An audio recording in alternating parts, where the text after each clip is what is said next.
দর্শক সবাইকে শুভেচ্ছা জানাচ্ছি। একটু দেরি হয়ে গেছে আমার টেকনিক্যাল কিছু সমস্যার কারণে। আমি দুঃখ প্রকাশ করছি। দর্শক, আজকে নির্ধারিত যে অতিথিদেরকে আপনাদের সামনে আনার কথা তারা দুজন আমার সাথে রয়েছে। আমি অনুরোধ করব সর্বপ্রথম, দর্শক আপনারা যারা এই অনুষ্ঠানটি দেখছেন অবশ্যই আপনাদের টাইম লাইনে শেয়ার করে দুনিয়াকে জানিয়ে দিন যে আজকে আমার সাথে যে দুজন অতিথি রয়েছে তারা খুব গুরুত্বপূর্ণ বিষয় নিয়ে আজকে আলোচনা করবেন। আহ, আমি যে বিষয়টি নিয়ে আজকে বিষয়বস্তুটি নিয়ে আমি কথা বলবো সেটি আমি নির্ধারণ করেছি আহ, যে আপনারা জানেন কিছুদিন যাবৎ একটা বিষয় নিয়ে খুব বেশি আলোচনা হচ্ছে, সেটা হলো ভাস্কর্য ইস্যু। আমাদের স্বাধীনতার মহান স্থপতি বঙ্গবন্ধু শেখ মুজিবুর রহমানের ভাস্কর্য নিয়ে আমাদের আহ, আলেমদের একটা অংশ এবং সরকার দলের কিছু কথাবার্তা এদিক সেদিক ছড়াছড়ি হচ্ছিল। তার মধ্যে আহ, এই আজকের শোটির পেছনে যে বিশেষ কারণটা আমার রয়েছে তা হলো ভাস্কর্যব্যাপী যে আলোড়ন চলছে সেই আলোড়নের মধ্যে আপনার রাজনৈতিক অঙ্গন থেকে শুরু করে সমাজের সমস্ত স্তরেই কিন্তু যার যার অবস্থান থেকে হুঙ্কার ঝঙ্কার ছাড়া হয়েছে। সেসব কর্মকাণ্ডের মাঝে আমার আজকে দুজন অতিথিও ছিলেন প্রায় অগ্রভাগে। কি বলেছিল তারা তা বলার আগে আমি পরিচয় করিয়ে দিচ্ছি দুজন অতিথির সাথে। আপনার দুজন অতিথিকে সবাই চেনেন, তবুও বলছি জনাব আব্দুস সালাম যুক্তিবাদী রয়েছেন। তিনি বিশিষ্ট আলেম ও ইসলামিক চিন্তাবিদ। তার রয়েছে ঈশ্বরীয় শিক্ষাগত যোগ্যতা। আমি একটু বলছি এই কারণেই, অনেকে আলেমদের শিক্ষাগত যোগ্যতা নিয়েও অনেক সময় প্রশ্ন করেন। তিনি ঢাকা কলেজ থেকে অনার্স এবং ঢাকা ইউনিভার্সিটি থেকে মাস্টার্স করেছেন পলিটিক্যাল সায়েন্স থেকে।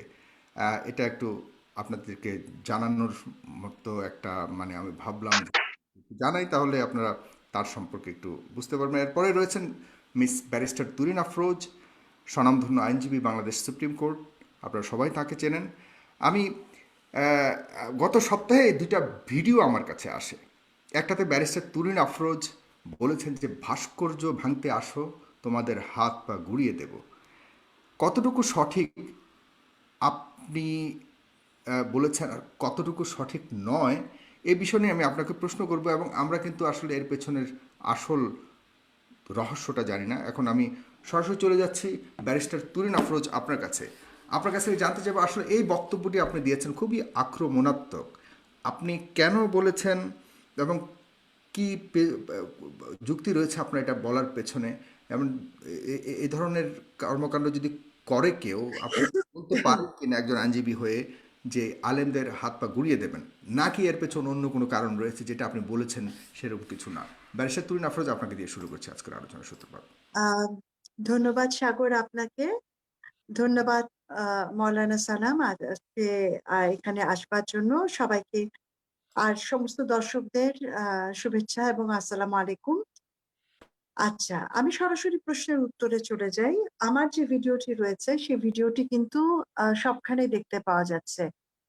আলেমদের হাত গুড়িয়ে দিব এই ধরনের কোনো কথা, মানে আলেমদেরকে হঠাৎ করে আলেমদেরকে দেখলেই আমি হাত গুড়িয়ে দেব, এই ধরনের কথা কিন্তু ভিডিওতে বলা হয়নি। যে কথাগুলো বলা হয়েছে সেটি একটু ভালো করে যদি দেখেন, সেখানে বলা আছে যে ইসলামী শাসনতন্ত্র নিয়ে যদি কেউ স্বপ্ন দেখেন সেই স্বপ্ন আপনারা দেখতে পারেন, কারণ আমাদের সংবিধান অনুযায়ী চিন্তার স্বাধীনতা রয়েছে। সো কেউ যদি সেই চিন্তা করেন, সেই স্বপ্ন দেখতে পারেন, সেটা নিয়ে কোনো আপত্তি নেই। কিন্তু যদি কেউ মনে করেন এটিকে বাস্তবায়ন করবার জন্য বঙ্গবন্ধুর ভাস্কর্য ভাঙবেন, তাহলে কিন্তু আমরাও বসে থাকবো না, আমরাও সেখানটাতে আপনাদের হাত গুড়িয়ে দেব। এখন কথা হলো, এখানে ইসলামী শাসনতন্ত্র কি শুধুমাত্র আলেমরাই চাচ্ছেন? এরকম কোনো কথাও বলা হয় নাই। খুব ভালো করে দেখবেন, এখানে দর্শকও যারা আছেন ভিডিওটি আরেকবার দেখুন, আপনাদের সকলের কাছে আছে, আমার ভিডিওতে সুস্পষ্টভাবে এই কথাটি বলা আছে। এবং ভিডিওর যতটুকু অংশ অ্যাভেলেবেল আছে, পুরো বক্তব্যে কিন্তু আমি এটাও বলেছি, আমি আলেম সমাজের বিরুদ্ধে নই, আমি ইসলামের বিরুদ্ধে নই। কিন্তু ইসলামী শাসনতন্ত্র যদি কেউ চাইতে পারেন, চাইতে পারেন, কিন্তু তার জন্য ভাস্কর্য ভেঙে আপনি সেইভাবে করবেন কাজটা, সেটা হবে না। আপনাকে তো সাংবিধানিক উপায়ে যেতে হবে, সাংবিধানিক অনুযায়ী ক্ষমতায় এসে সেটাকে চেঞ্জ করতে হবে, এবং সেটা আদৌ সম্ভব কিনা সংবিধানের ৭-এর খতে সেটা যে এখন সম্ভব নয়, সেটিও কিন্তু আমার বক্তব্য রয়েছে। সুতরাং এখানটাতে একেবারে আমাকে বলা যে আমি আলেম সমাজের হাত পুড়িয়ে দেওয়ার জন্য বের হয়েছি, আমার একটাই মাকসাদ, একটাই লক্ষ্য যে আলেম আমি পৃথিবীতে রাখবো না। যেখানেই আমি আলেম দেখবো তাদেরকে আমি ধ্বংস করে দিব, শেষ করে দিব। এবং এই ধরনের যে প্রশ্ন, যে প্রশ্নগুলো সম্মুখীন হয়েছে, এবং এখানটাতে মৌলানা সালাম আছেন, তিনিও কিন্তু তার ভিডিওতে এই প্রশ্নের উত্তর দিয়েছেন। তো আমার জায়গা থেকে বলবার ব্যাপারটি হচ্ছে, সাগর, এইটি ছিল সেই দিনের মুখ্য বিষয় যেটিকে বলা হয়েছে। আমি যেটা বলেছি সে কথাটি হচ্ছে এটাই, এটা ভিডিওতে ঠিক একই রকম ভাবে আমি আছে। কিছুটা বুঝতে পেরেছি। জনাব আব্দুল সালাম, আপনি একজন বিশিষ্ট আলেম। আপনারা শান্তির ধর্ম ইসলামের বাণী প্রচার করেন, আপনারা ইসলাম প্রচারক। কিন্তু অবাক হয়ে যখন আপনারাও আপনাদের মুখে রাজনৈতিক ব্যক্তিদের মতো আপনারা যখন বলেন যে তিনি এমন বলেছেন তার পিঠের চামড়া তুলে ফেলবো বা তার পিঠের চামড়া তুলে ফেলা উচিত, এই সেই, সেটাও বা কতটুকু যুক্তিযুক্ত?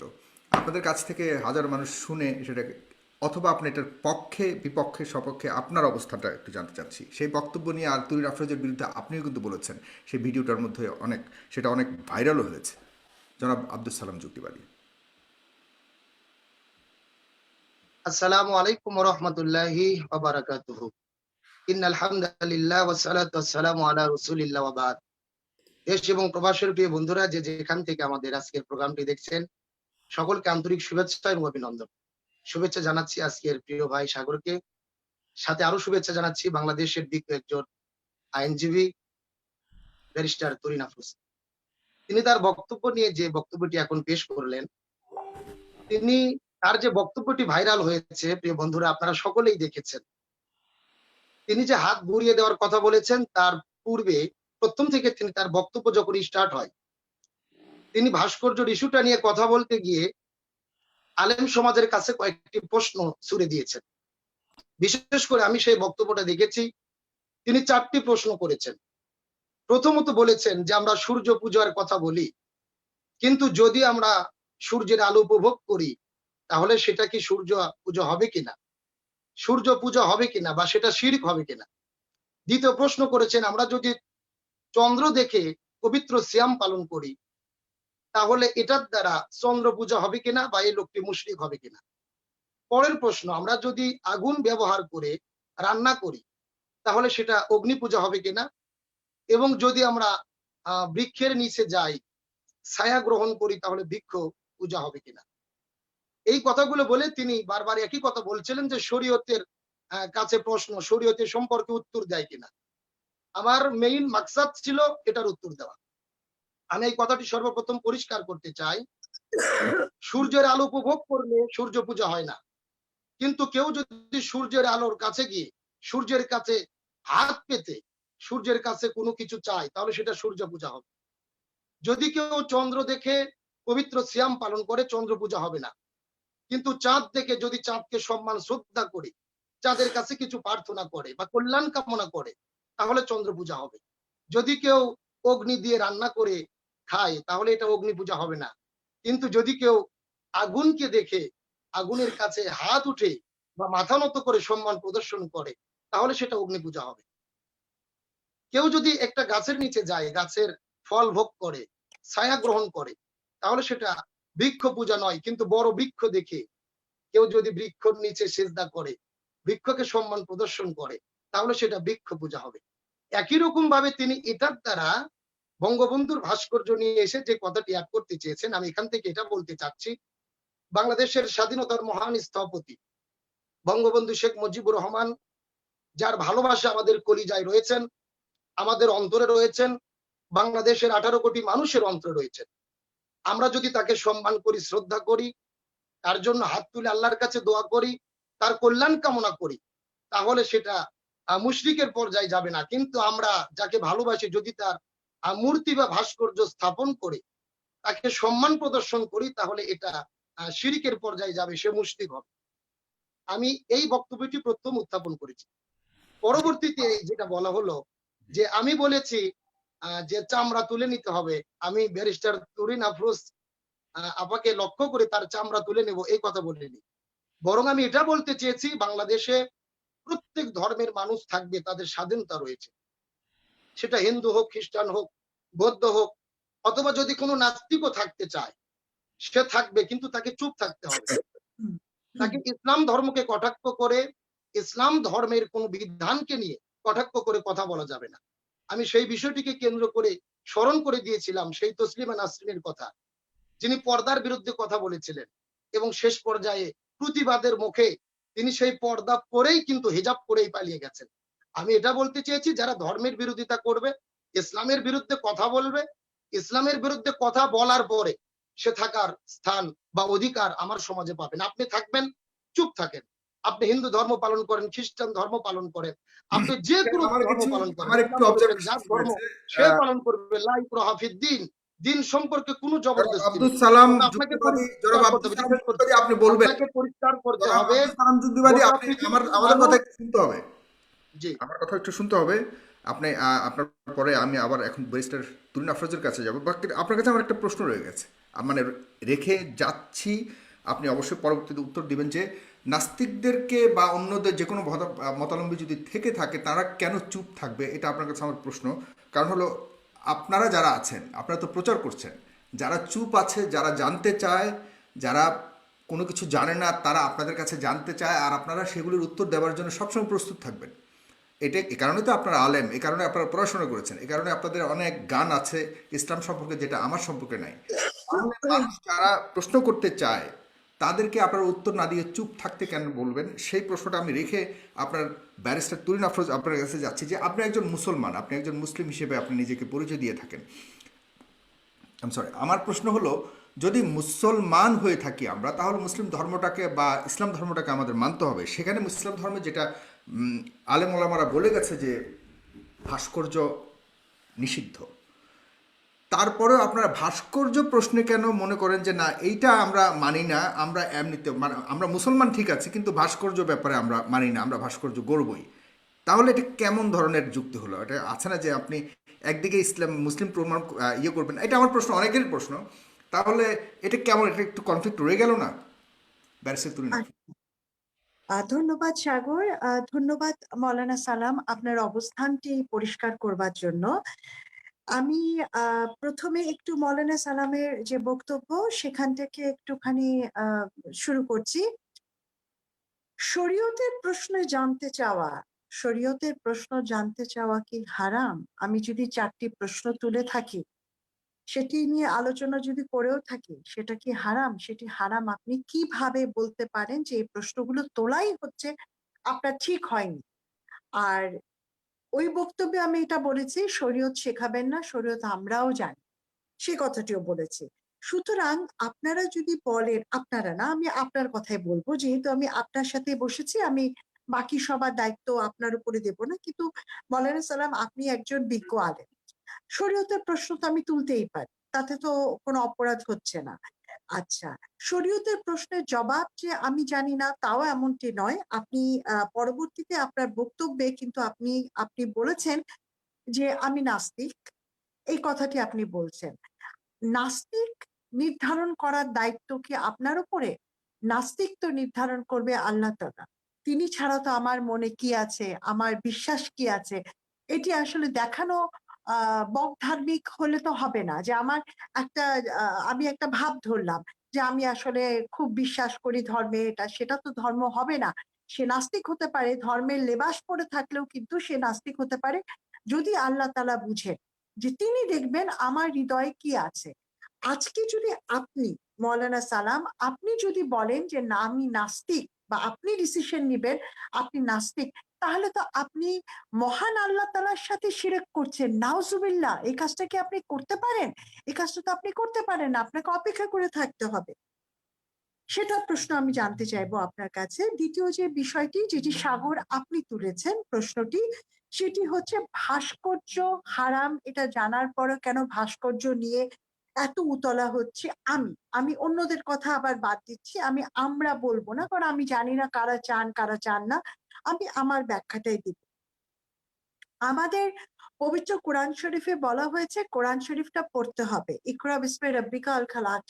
প্রথমেই বলা হয়েছে যে এটাকে পড়ো, তোমার রবের নামে পবিত্র কোরআন শরীফটা পড়ো। সুতরাং পবিত্র কোরআন শরীফ পড়ার আমার যতটুকু অধিকার রয়েছে, ঠিক পবিত্র কোরআন শরীফ একজন মুসলমান হিসেবে সেটি পড়বার অধিকার সবারই সেই একই রকম রয়েছেন, একজন আলেমেরও সেরকম রয়েছেন।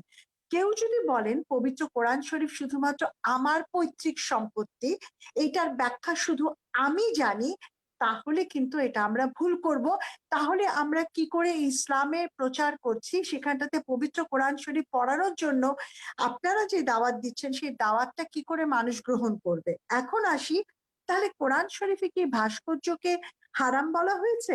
তাহলে আমাকে যেতে হবে সূরা সাবার 13 নম্বর আয়াতে।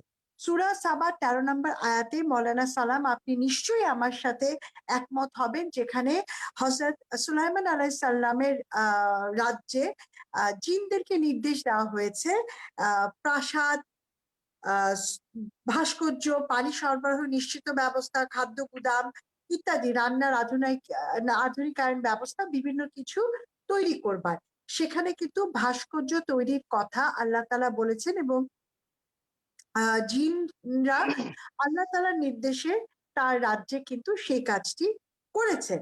সুতরাং পবিত্র কোরআন শরীফ যদি আমাদের সর্বশ্রেষ্ঠ শরীয়তি আইন হয়ে থাকে, সেখানটাতে সূরা সাবা 13 কে আপনি প্রতিবন্ধকতা হিসেবে মনে করেন, নাকি আপনি মনে করেন এই 13 ব্যাখ্যা আমি ভুল দিলাম? আপনি নিশ্চয়ই 13 ব্যাখ্যা আলেম হিসেবে নিশ্চয়ই দিবেন, আমরা সেখানটাতে সেই কথাটি বলছি।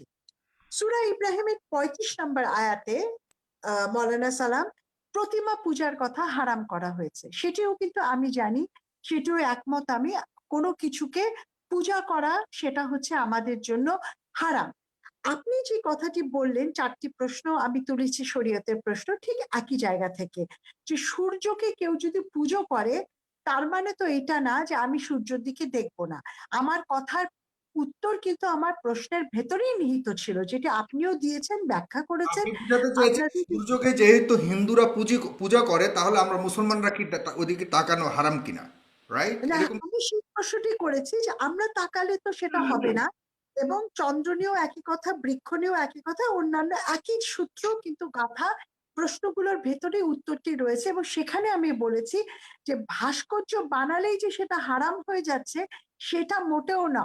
সেটা শরীয়ত কিন্তু বলছে, যেহেতু পবিত্র কোরআন শরীফে 13 নম্বর সাবার 13 নম্বর সূরা সাবার 13 নম্বর আয়াতে এটা বলা আছে, সেই জন্য আমি সেই কথাটি বলেছি। প্রতিমা পূজাকে মানা করা হয়েছে, হারাম করা হয়েছে সূরা ইব্রাহিম 35 নম্বর আয়াতে, এবং প্রতিমা পূজাকে আরো অনেক জায়গায় বলা হয়েছে। আমি কয়েকটি উদাহরণ দিচ্ছি। সূরা আনামের 74 নম্বর আয়াতেও কিন্তু একই কথা বলা হয়েছে। এমনকি যেই ভাস্কর্যকে সূরা সাবা 13 নম্বর আয়াতে বলা হয়েছে যে এটা করতে পারা যায়, সেই ভাস্কর্য কিন্তু আমাদের জন্য হারাম হয়ে যাবে, যেটা সূরা আম্বিয়ার 52 এবং 53 নম্বর আয়াতে বলা হয়েছে।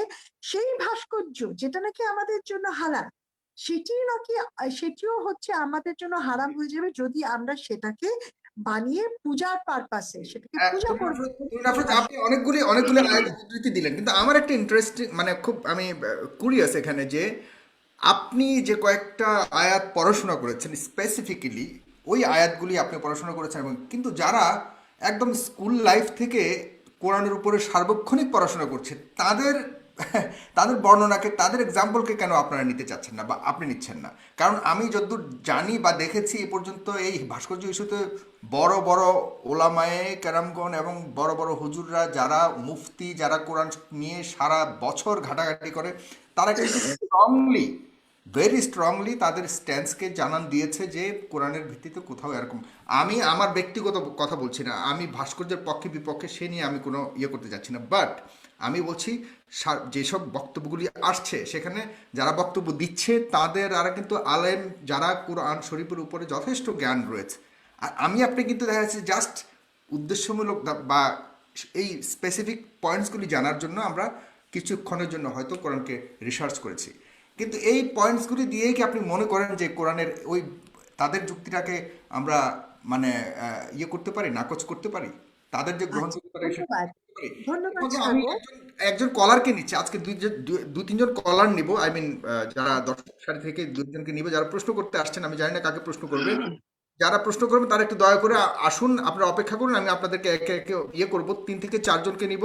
অনেকে আমাকে রিকোয়েস্ট করেছেন, সবাইকে নেওয়া সম্ভব না, বাট আমি রিকোয়েস্ট করবো আপনারা আপনাদের টাইম লাইনে শেয়ার করবেন এবং অন্যদেরকে দেখার সুযোগ করে দিবেন। জনাব মেহেদী হাসান, আপনি কানেক্ট করেছেন, শুনতে পাচ্ছেন আপনি? জনাব মেহেদী হাসান, আপনি কি শুনতে পাচ্ছেন আমাকে?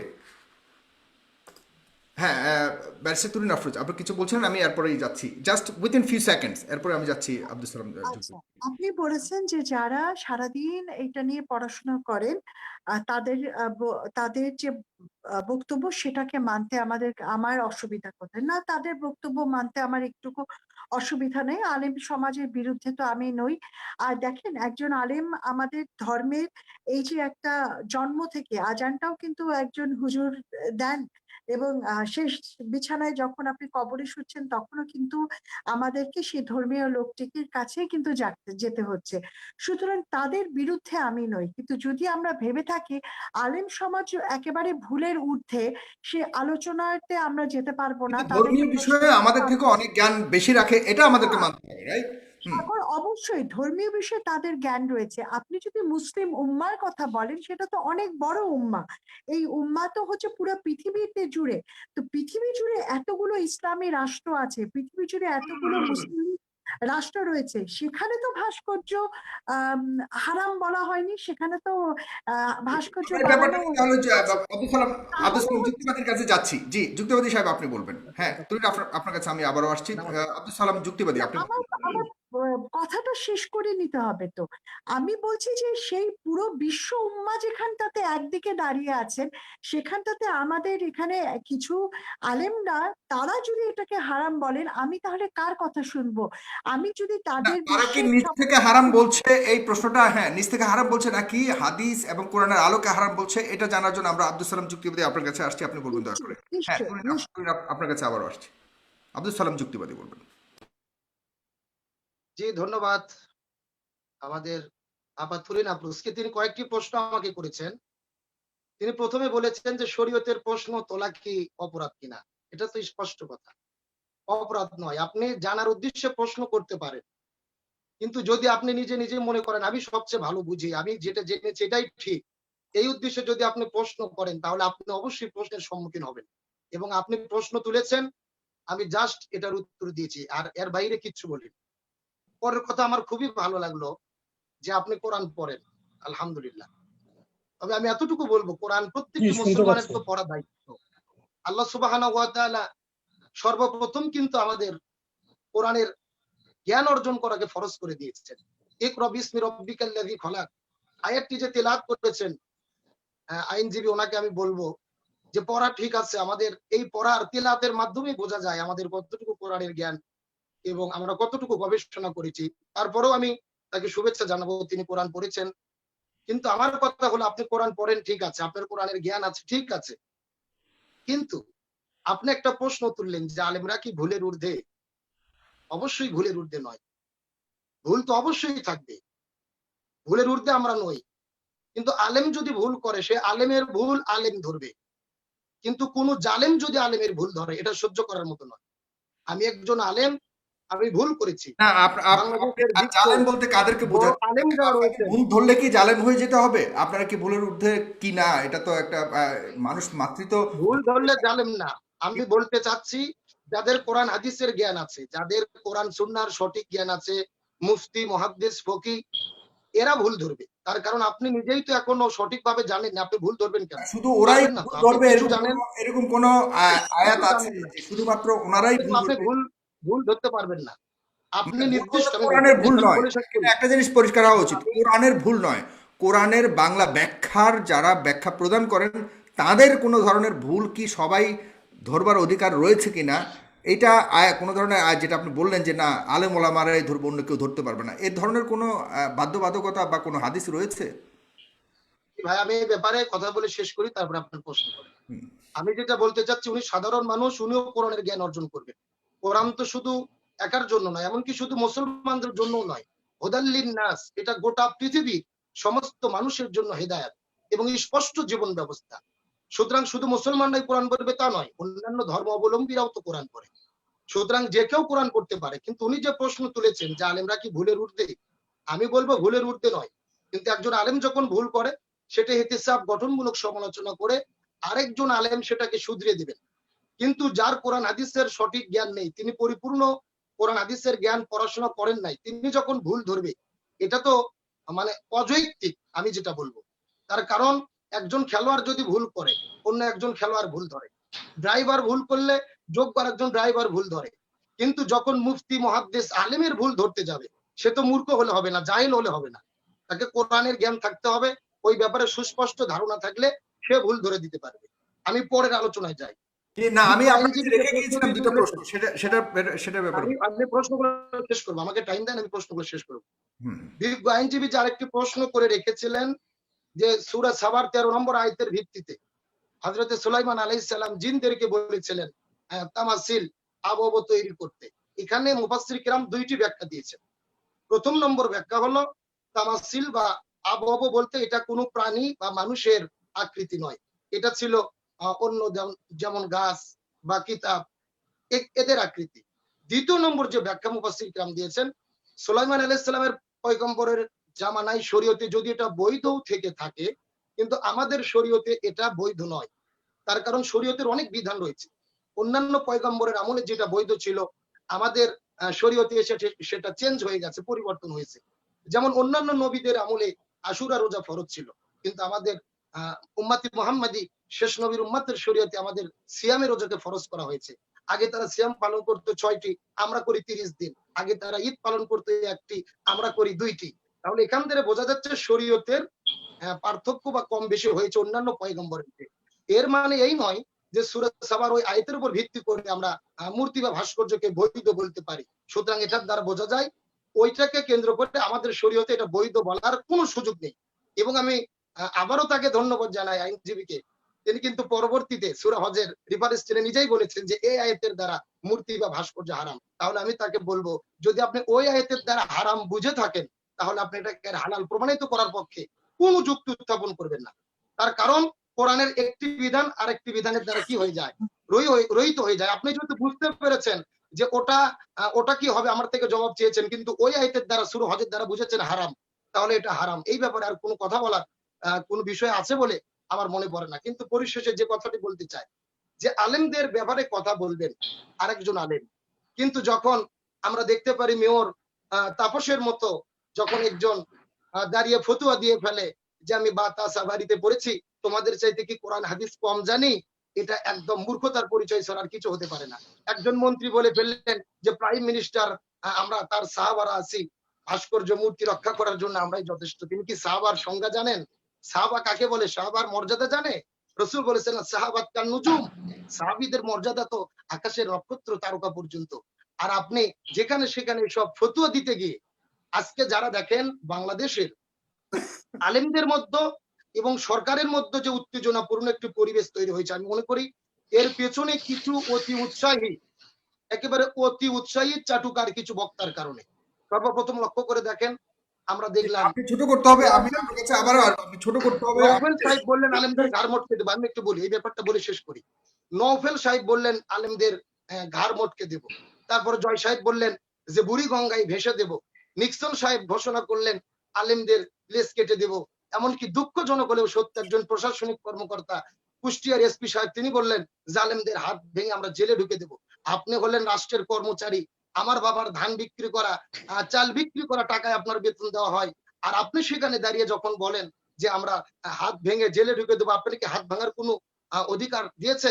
আমি ব্যারিস্টার তুরিন আফরোজের কাছে প্রশ্ন করতে চাই সম্মানের সাথে, এই যে কথাগুলো বলা হচ্ছে, আপনি বিজ্ঞ আইনজীবী, আপনার কাছে আমার প্রশ্ন, যদি একজন লোক অন্যায় করেও থাকে, আমি মনে করলাম দোষী, কিন্তু তার হাত ভাঙার অধিকার, হাত গুড়িয়ে দেওয়ার অধিকার আপনাদেরকে বা এই সমস্ত বক্তাদেরকে আমাদের সংবিধান কি দিয়েছে?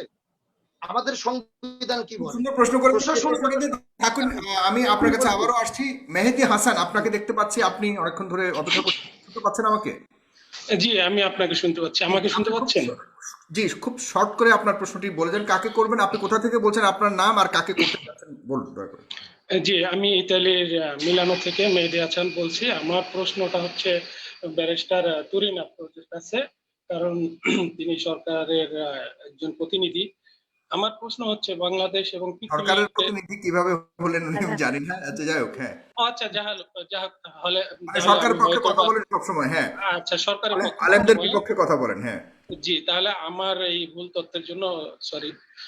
আমি যেটা বলতে চাচ্ছিলাম সেটা হচ্ছে বর্তমান বিশ্ব এবং বাংলাদেশ যেখানে করোনায় বিভক্ত সব মানুষগুলা এবং খুব খারাপ অবস্থা, সেখানে বাংলাদেশে জনগণের টাকায় এই যে মূর্তি, সারা দেশে মূর্তি বানানোর যেই পায়তারা চলতেছে, সেই টাকা দিয়ে যদি আমরা দেশের স্বাস্থ্য ক্ষেত্রে কাজে লাগাই তাহলে আমাদের আরো বেশি উপকার হয়। আরেকটা কথা হচ্ছে, যারা মূর্তি নিয়ে বর্তমানে খুব উৎসাহ প্রকাশ করছে, তারা নিজেদের টাকা দিয়ে মূর্তি বানাচ্ছে না, আমাদের টাকা, জনগণের টাকা দিয়ে মূর্তি বানানোর জন্য এত আগ্রহ কেন? আর একটা কোশ্চেন হচ্ছে, এই যেই টাকাগুলো সবগুলো কিন্তু আমাদের টাকা, আমরা যারা বাইরে আছি, দেশে আছি, সব মানুষের টাকা। এবং বাংলাদেশে বেশিরভাগ মানুষই হচ্ছে ইসলাম ইসলাম ধর্ম অবলম্বী, এবং বাকি যারা আছে তাদেরকেও আমি সম্মান করি। বাট গণতন্ত্রের যেই উদ্দেশ্য সেটা হচ্ছে বেশিরভাগ জনগণ যেই দিকে কথা বলবে সেদিকেই সরকার এবং রাষ্ট্র কথা বলে, এটাই স্বাভাবিক। তাহলে আমার প্রশ্ন হচ্ছে, মানে কথা হচ্ছে এটাই যে এই জনগণের যে আকাঙ্ক্ষা, এবং আমরা সোশ্যাল মিডিয়া এবং বিভিন্ন জায়গায় দেখতে পাচ্ছি মূর্তির বিরুদ্ধেই বেশিরভাগ মানুষ, এটা মনে হয় বলার অপেক্ষা রাখে না। তারপরও কেন সরকার এই মূর্তির জন্য, মূর্তি বানানোর জন্য এত পায়তারা আপনি আপনার চালাচ্ছে? জি, প্রশ্ন আমরা বুঝতে পেরেছি, আপনি ভালো থাকুন, আপনি দেখতে থাকুন, লিভ নিয়ে নেন এখান থেকে, আর জি, অবশ্যই শেয়ার ধন্যবাদ। করবেন। আরেকজন দর্শক যুক্ত হয়েছেন, আমি অনেকক্ষণ ধরে ওরা ওয়েট করছিল, আমি দুজনের প্রশ্নটা নিয়ে নিচ্ছি, এরপর ব্যারিস্টার তুলে আপনার কাছে আমি আসছি। আপনি সরে যান, আমি আপনাকে রিমুভ করছি, জনাব। ওকে, ওকে, ধন্যবাদ। আমি হতে জি, আমি ইশতিয়াক নামক একজনকে দেখতে পাচ্ছি, জনাব ইশতিয়াক, আপনি বলবেন কাকে প্রশ্ন করবেন এবং আপনার নাম, আপনি কোথা থেকে বলছেন বলে প্রশ্ন করুন দয়া করে। জি, আসসালামু আলাইকুম। ধন্যবাদ সাগর ভাই। আমি ইসহাক এবং আমি কেরানীগঞ্জ থেকে বলছি। তো আমার প্রশ্ন হচ্ছে আমার কাছে, যেহেতু তিনি ভাস্কর্যের পক্ষে কথা বললেন, এজন্য আমি ওনাকে কিছু প্রশ্ন করতে চাই। তো আমি জাস্ট একটু একটা হাদিস দেখাতে চাই ওনাকে। উনি যেহেতু কোরআনের আয়াত দেখিয়েছেন, আমি জাস্ট ওনাকে একটা হাদিস দেখাতে চাই, যেটা রাসূল সাল্লাল্লাহু আলাইহি ওয়াসাল্লামের হাদিস। আমি জানি না দেখতে পাচ্ছেন কিনা আপনারা, যদি দেখেন না, যে দেখতে হযরত পাচ্ছি, আপনি আপনি আলী বলুন, ইবনে, এটা সমস্যা হচ্ছে, নেই। আপনি হাদিসের আয়াত, হ্যাঁ এখন দেখতে পাচ্ছি, কিন্তু আমাদের আসলে পড়া সম্ভব না, জি জি, ওইরকম সময় নেই। আপনি দয়া করে আমি আমি আমি হাদিসের আমি বলে দিই, নাম্বার উল্লেখ করে বলুন কি আমি বলে বোঝাতে দিই। চেয়েছে, শর্ট করে বলুন। হ্যাঁ হ্যাঁ, আমি শর্ট করে বলছি যে, মানে এটা হচ্ছে মুসনাদে আহমদের 657 নম্বর, যে এখানে রাসূল সাল্লাল্লাহু আলাইহি ওয়াসাল্লাম নিজে বলেছেন যে তোমাদের মধ্যে কে আছে যে মদিনায় যাবে এবং যেখানেই কোনো প্রাণীর মূর্তি পাবে তা ভেঙে ফেলবে, যেখানেই কোনো সমাধিসৌধ পাবে তা ভূমিসাৎ করে দেবে, যেখানে কোনো চিত্র পাবে তা মুছে দেবে। এটা হচ্ছে রাসূল সাল্লাল্লাহু আলাইহি ওয়াসাল্লামের হাদিস, ঠিক আছে? এবং এবং আলী রাদিয়াল্লাহু আনহু বলছেন যে হ্যাঁ, এটা আমি করার জন্য রাজি আছি। তো রাসূল সাল্লাল্লাহু আলাইহি ওয়াসাল্লাম এখন আবার আবার এরপরে সহিহ বুখারীর হাদিস আছে 5950 নম্বর হাদিস, এখানে বলা হয়েছে যে প্রতিকৃতি তৈরিকারী, ভাস্কর বা চিত্রকর শ্রেণী হলো ওই লোকদের অন্তর্ভুক্ত কিয়ামত দিবসে সবচেয়ে কঠিন শাস্তি প্রদান করা হবে। তাহলে এখন কথা হচ্ছে, যদি ইসলামে ভাস্কর্য জায়েজ হয়ে থাকে, সেটাকে যদি পূজা নাও করা হয়, সেটা যদি জায়েজ হয়ে থাকে, তাহলে রাসূল সাল্লাল্লাহু আলাইহি ওয়াসাল্লাম কেন এই কথাটা বললেন? তো রাসূল সাল্লাল্লাহু আলাইহি ওয়াসাল্লাম কি আমাদের কোরআন বোঝেন নাই? মানে আমরা কি রাসূল সাল্লাল্লাহু আলাইহি ওয়াসাল্লামের চেয়ে বেশি এক্সপার্ট হয়ে গেছি? বা তুরিন আফরোজ আপা কি কোরআন কি রাসূল সাল্লাল্লাহু আলাইহি ওয়াসাল্লামের চেয়ে বেশি বোঝেন? এটা হচ্ছে আমার প্রশ্ন। জি, ধন্যবাদ। আপনি দেখতে থাকুন, ধন্যবাদ আপনাকে। আমি আপনাকে এখান থেকে রিমুভ করছি। দর্শক, আপনারা অবশ্যই শেয়ার করবেন, আর আমাদের যে ইউটিউব চ্যানেলটি আছে সেটাকে অবশ্যই সাবস্ক্রাইব করবেন, তাহলে আপনারা পরবর্তীতে এই অনুষ্ঠানটি আবার শুরু থেকে দেখতে পারেন। ব্যারিস্টার তুমিন আফরোজ, আপনার কাছে সবাই প্রশ্ন করে, আপনাকে কেন সবাই আলেমদের বিরুদ্ধে মনে করে? আমি যতদূর জানি আপনি একটা হাফেজা মাদ্রাসা পর্যন্ত করেছেন এবং সেখানে আপনি সবসময় যান, আপনার অনেক ছবি দেখতে পাই। আপনাকে কেন বিরুদ্ধে মনে করে? আপনাদের প্রগতিশীলতার আড়ালে কেন আলেমদের বিরুদ্ধাচরণ করা হয়? তার মানে কি প্রগতিশীলরা মুসলমান নয়?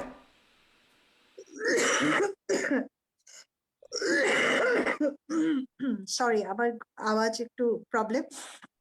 থ্যাংক ইউ সাগর প্রশ্নটি তুলবার জন্য। প্রথমত হচ্ছে, কেন আমাকে মনে করে শরিয়া বিরুদ্ধে বা আলেম সমাজের বিরুদ্ধে, এই কথার উত্তর আমি বলতে পারবো না। বা স্টেরিওটাইপিং সবাই মনে করে যারা প্রগতির কথা বলে তারা হয়তো ইসলাম মানেন না, তারা হয়তো 5 ওয়াক্ত নামাজ পড়েন না, কোরআন পড়েন না, তারা আসলে প্রগতি নিয়ে চিন্তা করে। আসলে ব্যাপারটি সেরকম নয়। কারণ আমাদের মনে রাখতে হবে, আমরা কিন্তু এই আলেম সমাজ থেকেই শুনি নারীদের ক্লাস 4 এর বেশি পড়াশোনা করা একেবারেই হারাম।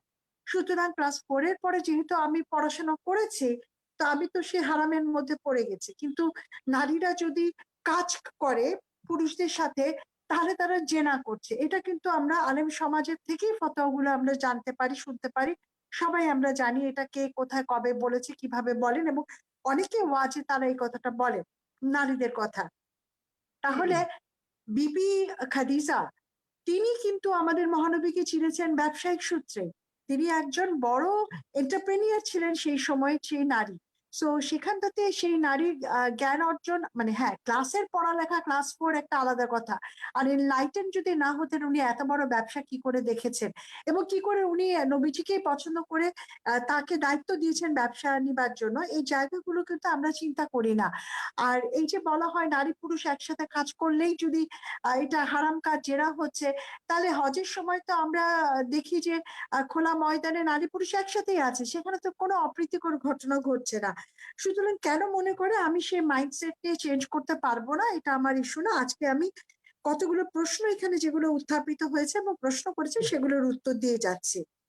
প্রথমে হচ্ছে মৌলানা সালাম, আপনি আপনার বক্তব্যে আপনি বলেছেন যে ব্যাখ্যা করেছেন যে কিভাবে সূরা সাবার সব কথাই না, এবং একই সুরে আমাদের প্রশ্নকর্তাও কেরানীগঞ্জ থেকে ইশতিয়াকও সেই কথাটি বললেন।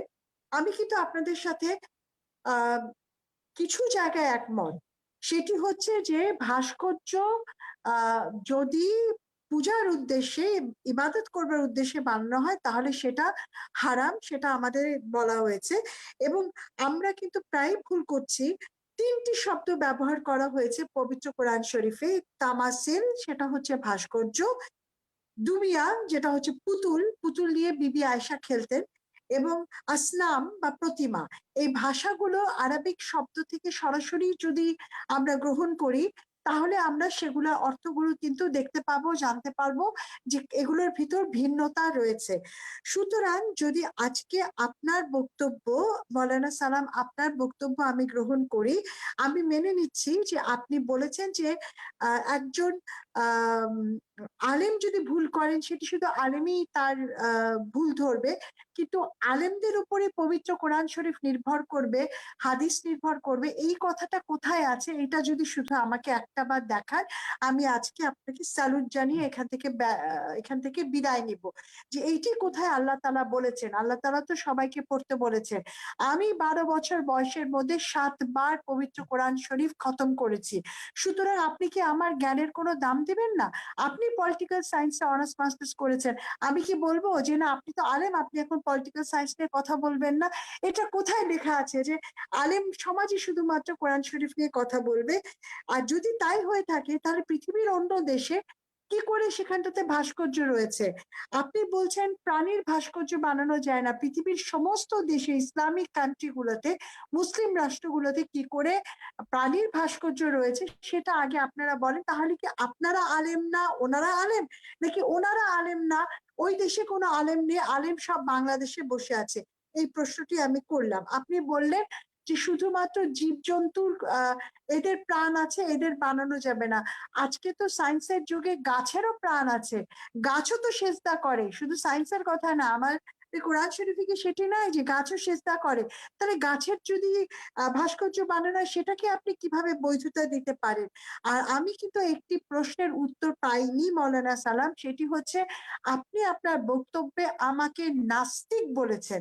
আপনি কি করে বিচার করবার এই দুনিয়াতে, কিভাবে আপনি আমাকে নাস্তিক বলতে পারেন? কিসের উপর ভিত্তি করে এই ক্ষমতা আপনাকে আলেম হওয়ার পরে যদি কেউ দিয়ে থাকে, তাহলে সে নাস্তিক আর আস্তিকের যে সিদ্ধান্ত সেটি পবিত্র মহান আল্লাহ তাআলা ছাড়া আর কেউ ডিসিশন নিতে পারে না। সুতরাং এটা হচ্ছে মৌলানা সালামের কাছে প্রশ্ন। মেহেদী হাসান ইতালি থেকে না, প্রশ্ন মহান মহান করেছে। আল্লাহ তাআলা মহান আল্লাহ তাআলা তো নাস্তিকতার বিবরণ দিয়ে রেখেছে, আমি যতদূর জানি যে হাদিস কালামে দিয়ে রেখেছে। সেই অনুযায়ী কেউ যদি এটাকে বরখেলাপ করে তাহলে সে নাস্তিক হিসেবে গণিত হবে। তো মহান আল্লাহ তাআলা তার নিজে এসে বলবে না তুমি নাস্তিক হয়েছো, এটা তো আর না, এটা এরকম সুযোগও এটা নেই। আস্তিক না নাস্তিক সেটা ডিসিশন আল্লাহ তাআলা নিবেন। কার বিশ্বাসটি কি? আমাদের ফিকরা 73 আছে, তার ভিতরে একটি শুধু বেহেশতে যাবে, বাকি তো 72 এখন তো যাবে কোরআন না। শরীফের যে তাহলে বিধিবিধান রয়েছে সেটাকে বরখেলাপ, সেটাকে যদি কেউ ব্রিচ করে, সেটাই তখনই তো সে কোরআনের বিরুদ্ধে চলে যাবে, এবং তখনই সে না, নাস্তিকতা নাস্তিক মানে নাস্তিকতা একটা জিনিস, নাস্তিকতা আলাদা জিনিস। আমি বলছি যে কোরআনের বিরুদ্ধে। Sorry sorry, I must tell one thing. নাস্তিকতা মানে বিধিবিধানকে ভঙ্গ করা নয়। না না না, আমি, বিধিবিধান হ্যাঁ ঠিক আছে, you are right, very much right. নাস্তিকতার আল্লাহর অস্তিত্বকে বিশ্বাস করে না। ভাই, মোদ্দা আমি কথাই ওটাই, আল্লাহর আমি অস্তিত্বকে মোদ্দা বিশ্বাস করি। কথাই ওটা, আমি মোটা দাগে বলতে চাচ্ছি যে আসলে নাস্তিকতা বা ইসলামের বিরুদ্ধে কথা বলা মানে তখনই এটা আসে আমাদের মনে প্রশ্ন যে সে ইসলাম বা ইসলাম ধর্মকে সে মানে না, বা ইসলাম ধর্মের কোনো কিছুকে সে ফলো করে না, তখনই আমরা অনেকটাই এক কথাই বলি নাস্তিক। নাস্তিকতার ডেফিনেশন অনেকভাবেই আছে, বা অনেকভাবে বলতে কি মানে না, নাস্তিকতার আমাদের আমাদের ডেফিনেশন পাশাপাশি আমরা ইসলামের বিরুদ্ধে কথা অনেক বলে এটাকে সুস্পষ্টভাবে একটা একটা সংস্কৃতি হয়ে গেছে যে আমরা তাকে নাস্তিক বলি, কিন্তু সেখানে না, অনেক ক্যাটাগরিক্যাল ব্যাপার স্যাপার রয়েছে, আমি সেটা বাদই দিলাম। কিন্তু আমার প্রশ্ন, না, সেটাই আমি বলছি যে আজকে আমাকে মৌলানা সালাম তার ভিডিওতে বলেছেন নাস্তিক। আমি সেটাই তার কাছে জানতে চাই যে সেই নাস্তিকতা উনি কেন, কি প্রশ্নে কিভাবে আমাকে নাস্তিক বলতে পারেন? যদি আমার আল্লাহ তাআলার উপর বিশ্বাস থাকে, আমার যদি পবিত্র কোরআন শরীফে বিশ্বাস থাকে, আমার যদি নবীজির সুন্নাহর প্রতি বিশ্বাস থাকে, কি লাগে, ঈমান যদি আমার ঠিক থাকে, তাহলে আপনি আমাকে নাস্তিক বলবেন কেন? ইসলামের প্রশ্ন তুললেই কি নাস্তিক হয়ে যায়? এটা কোথায় পেলেন তিনি? আমি মেহেদী হাসান ইটালি থেকে যিনি ফোন করেছেন, আমাদের সাথে যুক্ত হয়েছিলেন, তিনি বলছেন 3টি জিনিস উত্থাপন করেছেন। একটি উত্থাপন করেছেন, এই করোনার সময় এত কিছু থাকতে কেন আমরা মসজিদ ভাস্কর্য নিয়ে পড়ে গেলাম? এই করোনার সময় কেন আমাদেরকে সেই টাকাগুলো সেভ করে আমরা সেই করোনা পারলে এগুলো ভাস্কর্য সব ভেঙে টেঙে বা না বানিয়ে আমরা হেল্প করছি না কেন মানুষকে? আপনি যে প্রশ্নটি তুললেন এটি খুবই পলিটিক্যাল একটা প্রশ্ন, কারণ প্রত্যেক রাষ্ট্রের একটা বাজেট থাকে, বাজেট অনুযায়ী কাজ হয়।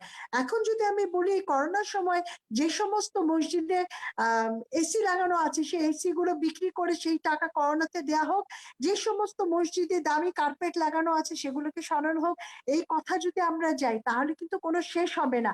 সুতরাং এই যুক্তিটা হচ্ছে ইসেনশিয়ালি একটা ফ্যালাসি। আপনি যেটা পড়েছেন, বলেছেন যে কার টাকায় এটি তৈরি হচ্ছে, হ্যাঁ এইটা আপনার সাথে আমি একমত যে আসলে এই সময় আমাদের বাজেটে কতখানি টাকা বরাদ্দ দেওয়া হয়েছে ভাস্কর্য বানানোর জন্য, কতখানি টাকা হচ্ছে করোনা নিয়ন্ত্রণের জন্য, সেই ক্ষেত্রে প্রয়োজনীয়তাটাকে আমি অবশ্যই মেনে নিব যে যেখানটাতে আমাদের প্রায়োরিটি যদি থাকে আমাদের করোনা মোকাবেলা করা, সেক্ষেত্রে এখানে যাওয়ার দরকার নাই। এবং মেহেদী হাসান ইটালি থেকে বলেছেন বেশিরভাগ লোকই বাংলাদেশে ভাস্কর্য বানানোর বিপক্ষে। উনি কি কোনো সার্ভে করেছেন? কিভাবে উনি জানলেন যে সবাই বিপক্ষে? জানি জাস্ট সোশ্যাল মিডিয়াতে কতগুলো লোক পেইড যদি তারা প্রতিবাদ করতে থাকে, তাহলে কি সোশ্যাল মিডিয়া দিয়ে পুরো বাংলাদেশ বোঝা যায়? আর শুধুমাত্র একটা গোষ্ঠী, সমাজের একটা দুটো গোষ্ঠী যদি তারা যদি প্রতিবাদ করে, তাই দিয়ে কি আমরা মেজরিটি বুঝতে পারবো? তাহলে তো এখানে হ্যাঁ বা না ভোট করতে হবে। হ্যাঁ না ভোট করে তো আমরা বুঝতে পারবো না সংখ্যা আসলে কোন দিকে বেশি। ইশতিয়াক কেরানীগঞ্জ থেকে প্রশ্ন তুলেছেন, আমার কাছে প্রশ্ন করেছেন। উনি হাদিসের রেফারেন্স দিয়েছেন যে মহানবী বলে গেছেন তার উম্মাদের যে এখানটাতে ভাস্কর্য ভাঙতে হবে। হাদিসের অনেকগুলো ব্যাখ্যা রয়েছে, তবে আপনাকে আমি সেগুলোর ব্যাখ্যা রেফারেন্স অনুযায়ী এখন না বলে আমি যেটুকু বলবার চেষ্টা করছি, আপনি দেখান তো ইসলামে হযরত মুহাম্মদ সাল্লাল্লাহু আলাইহি সাল্লাম উনি উনার মৃত্যুর পরে উনার সাহাবীরা যেখানে যেখানে ইসলাম পত্তন করেছে কোথাও যে কি ভাস্কর্য তারা ভেঙেছে কিনা একটা উদাহরণ দিবেন, আমি মেনে নিব যে আপনার কথাটি ঠিক। যেখানে পবিত্র কোরআন শরীফ আছে আপনি বলছেন আপনি কোরআন দেখালেন, আমি হাদিস দেখাবো। ভাস্কর্য এবং আরে মূর্তি বাবা, কিন্তু মহানবী সাল্লাল্লাহু আলাইহি ওয়াসাল্লাম নিজেই পবিত্র ভেঙেছেন, মক্কা শরীফের ভিতরে থাকে সেগুলিকে। হ্যাঁ, আচ্ছা যাই হোক, আমরা আমরা কোরআন শরীফকে তো হাদিস দিয়ে আটকানো যায় না। পবিত্র কোরআন শরীফের সাথে উপরে আপনি হাদিস নিয়ে যাচ্ছেন। ইশতিয়াক, আপনি কি করছেন? আপনি কি বুঝেন ধর্ম কি? আপনি কি বুঝেন যে আপনি শিরক করছেন? আপনি হাদিসের কথা উপরে নিয়ে যাচ্ছেন পবিত্র কোরআন শরীফের। নাউজুবিল্লাহ। আপনার প্রশ্নের উত্তর আমার মনে হয় আপনি পেয়ে গেছেন। জি, জি, আপনাকে অনেক ধন্যবাদ ব্যারিস্টার তুরিন আফরোজ। আব্দুল সালাম যুক্তিবাদী, আপনি বলবেন দয়া করে। জি ভাই, আমি এখন আপনাকে বলবো অনেকগুলো প্রশ্ন এসেছে, আমাকে একটু সময় দেবেন। এগুলোর যথার্থ জবাব না দিলে আমার মনে হচ্ছে যে আমাদের শ্রোতারা বিষয়টা বুঝতে পারবে না। জি, ছোট ছোট করে যদি সবগুলি বলেন তাহলে আমরা টাইমের ভিতরে আমি থাকবো। একটা একটা করে বলবো, আপনি একটু সময় দেন। আমি তুরিন আফরোজ আপাকে বলবো, উনি যেটা বলেছেন যে ক্লাস 4 এর পরে আর পড়া যাবে না মেয়েদের, মহিলাদের, এটা যে আলেম বলেছে উনি কার কাছে শুনেছে আমি জানি না, তবে এটা সম্পূর্ণ শরীয়ত বিরোধী কথা। এটা কোরআন হাদিসের কোথাও লেখা নেই যে নারীরা শিক্ষা অর্জন করতে পারবে না। হ্যাঁ, শিক্ষা অর্জন করতে পারবে, মহিলারা পড়তে পারবে, চাকরি করতে পারবে, ব্যবসা বাণিজ্য, অফিস আদালত সব করতে পারবে, তবে শর্ত হচ্ছেন হিজাব সহ করতে হবে। আল্লাহ সুবহানাহু ওয়া তাআলা বলেছেন ওয়াকরনা ফি বুয়ুতিকুন্না ওয়ালা তাবাররাজনা তাবাররুজাল জাহিলিয়াতিল উলা, যে তোমরা হিজাব পড়া ছাড়া বেপরদা অবস্থায় তোমরা ঘর থেকে বের হয় না। আপনি পড়তে পারবেন, মেয়েরা পড়তে পারবে, কিন্তু তাদের পর্দার সহিত সেই ব্যবস্থা রাখতে হবে যেখানে হিজাব পরিহিত অবস্থায় তারা শিক্ষা অর্জন করবে। তারা যেতে পারবে বাজারে কিন্তু পর্দার মধ্য থেকে, তারা চাকরি করতে পারবে কিন্তু পর্দার মধ্য থেকে। আমি আশা করি বিষয়টি আপনি বুঝতে পেরেছেন। পরবর্তী তিনি যে বিবি খাদিজা রাদিয়াল্লাহু তাআলা এর কথা বলেছেন যে বিবি খাদিজা ব্যবসা করেছেন, তারপরে তিনি পর্দা করেননি সেই সময়, কিন্তু তার হয়তো জানা ছিল না যে বিবি খাদিজা যখন ব্যবসা করেছেন রসুলের সঙ্গে বিবাহর না, পূর্বে, আমি তখন পর্দা করিনি এই কথা কিন্তু বলিনি। আমি না আমি না না শেষ না, করবো। মৌলানা আপনি সালাম, আমার পরে আমার আমার পরে আপনি কথা বক্তব্যটা, বলেন। না না আপনার না, কথা আপনি বলার পরে আমি বক্তব্যটা কোনো কিন্তু কথা আমি বলিনি। কিন্তু, আমার না কথা আপনি বলার বলেন, পরে আপনি তো সময় আমি করে যে কথা বলুন। কথা বলি, সেই কথা আপনি আমি কেন বলেছি, বলছেন? আমি আপনি বলি তো বিবি খাদিজা আপনার হয়তো জানা হিজাব ছিল না করেছেন বিবি কি খাদিজা করেননি যখন এই কথা ব্যবসা তো বলেন। করেছেন আপনি তখন ভুল ব্যবসা, আপনি ভুল তখন ব্যাখ্যা পর্দার দিচ্ছেন। বিধান নাজিল আমি তো হয়নি। সে কথা বলি নাই। রসুলের সঙ্গে বিবাহ আমি হওয়ার বলেছি উনি পূর্বে কাজ করেছেন। আগমনী হিজাব ঘটেছে। নিয়ে কথা আপনি তুলেছেন, হিজাব নিয়ে খাদিজা কথা আমি তুলিনি। বলেছেন, এটা সম্পূর্ণ হাস্যকর। এই বিষয়টি আপনার জানা ছিল না যে তখন পর্দার বিধান নাজিল হয়নি এবং রসুলের সঙ্গে বিবাহ হওয়ার হতো আরো 15 বছর পরে সেই আল্লাহর পক্ষ থেকে রিসালাত আসলেন, তারপরে একে একে বিধান আসলেন, তারপর বিধান মানার ব্যাপার আসলো। পরবর্তীতে তিনি যেটা বলেছেন যে ভাস্কর্য আমরা যদি সম্মান প্রদর্শন না করি, পূজা না করি, এমনিতেই বানানো যাবে, এটা তিনি বলেছেন।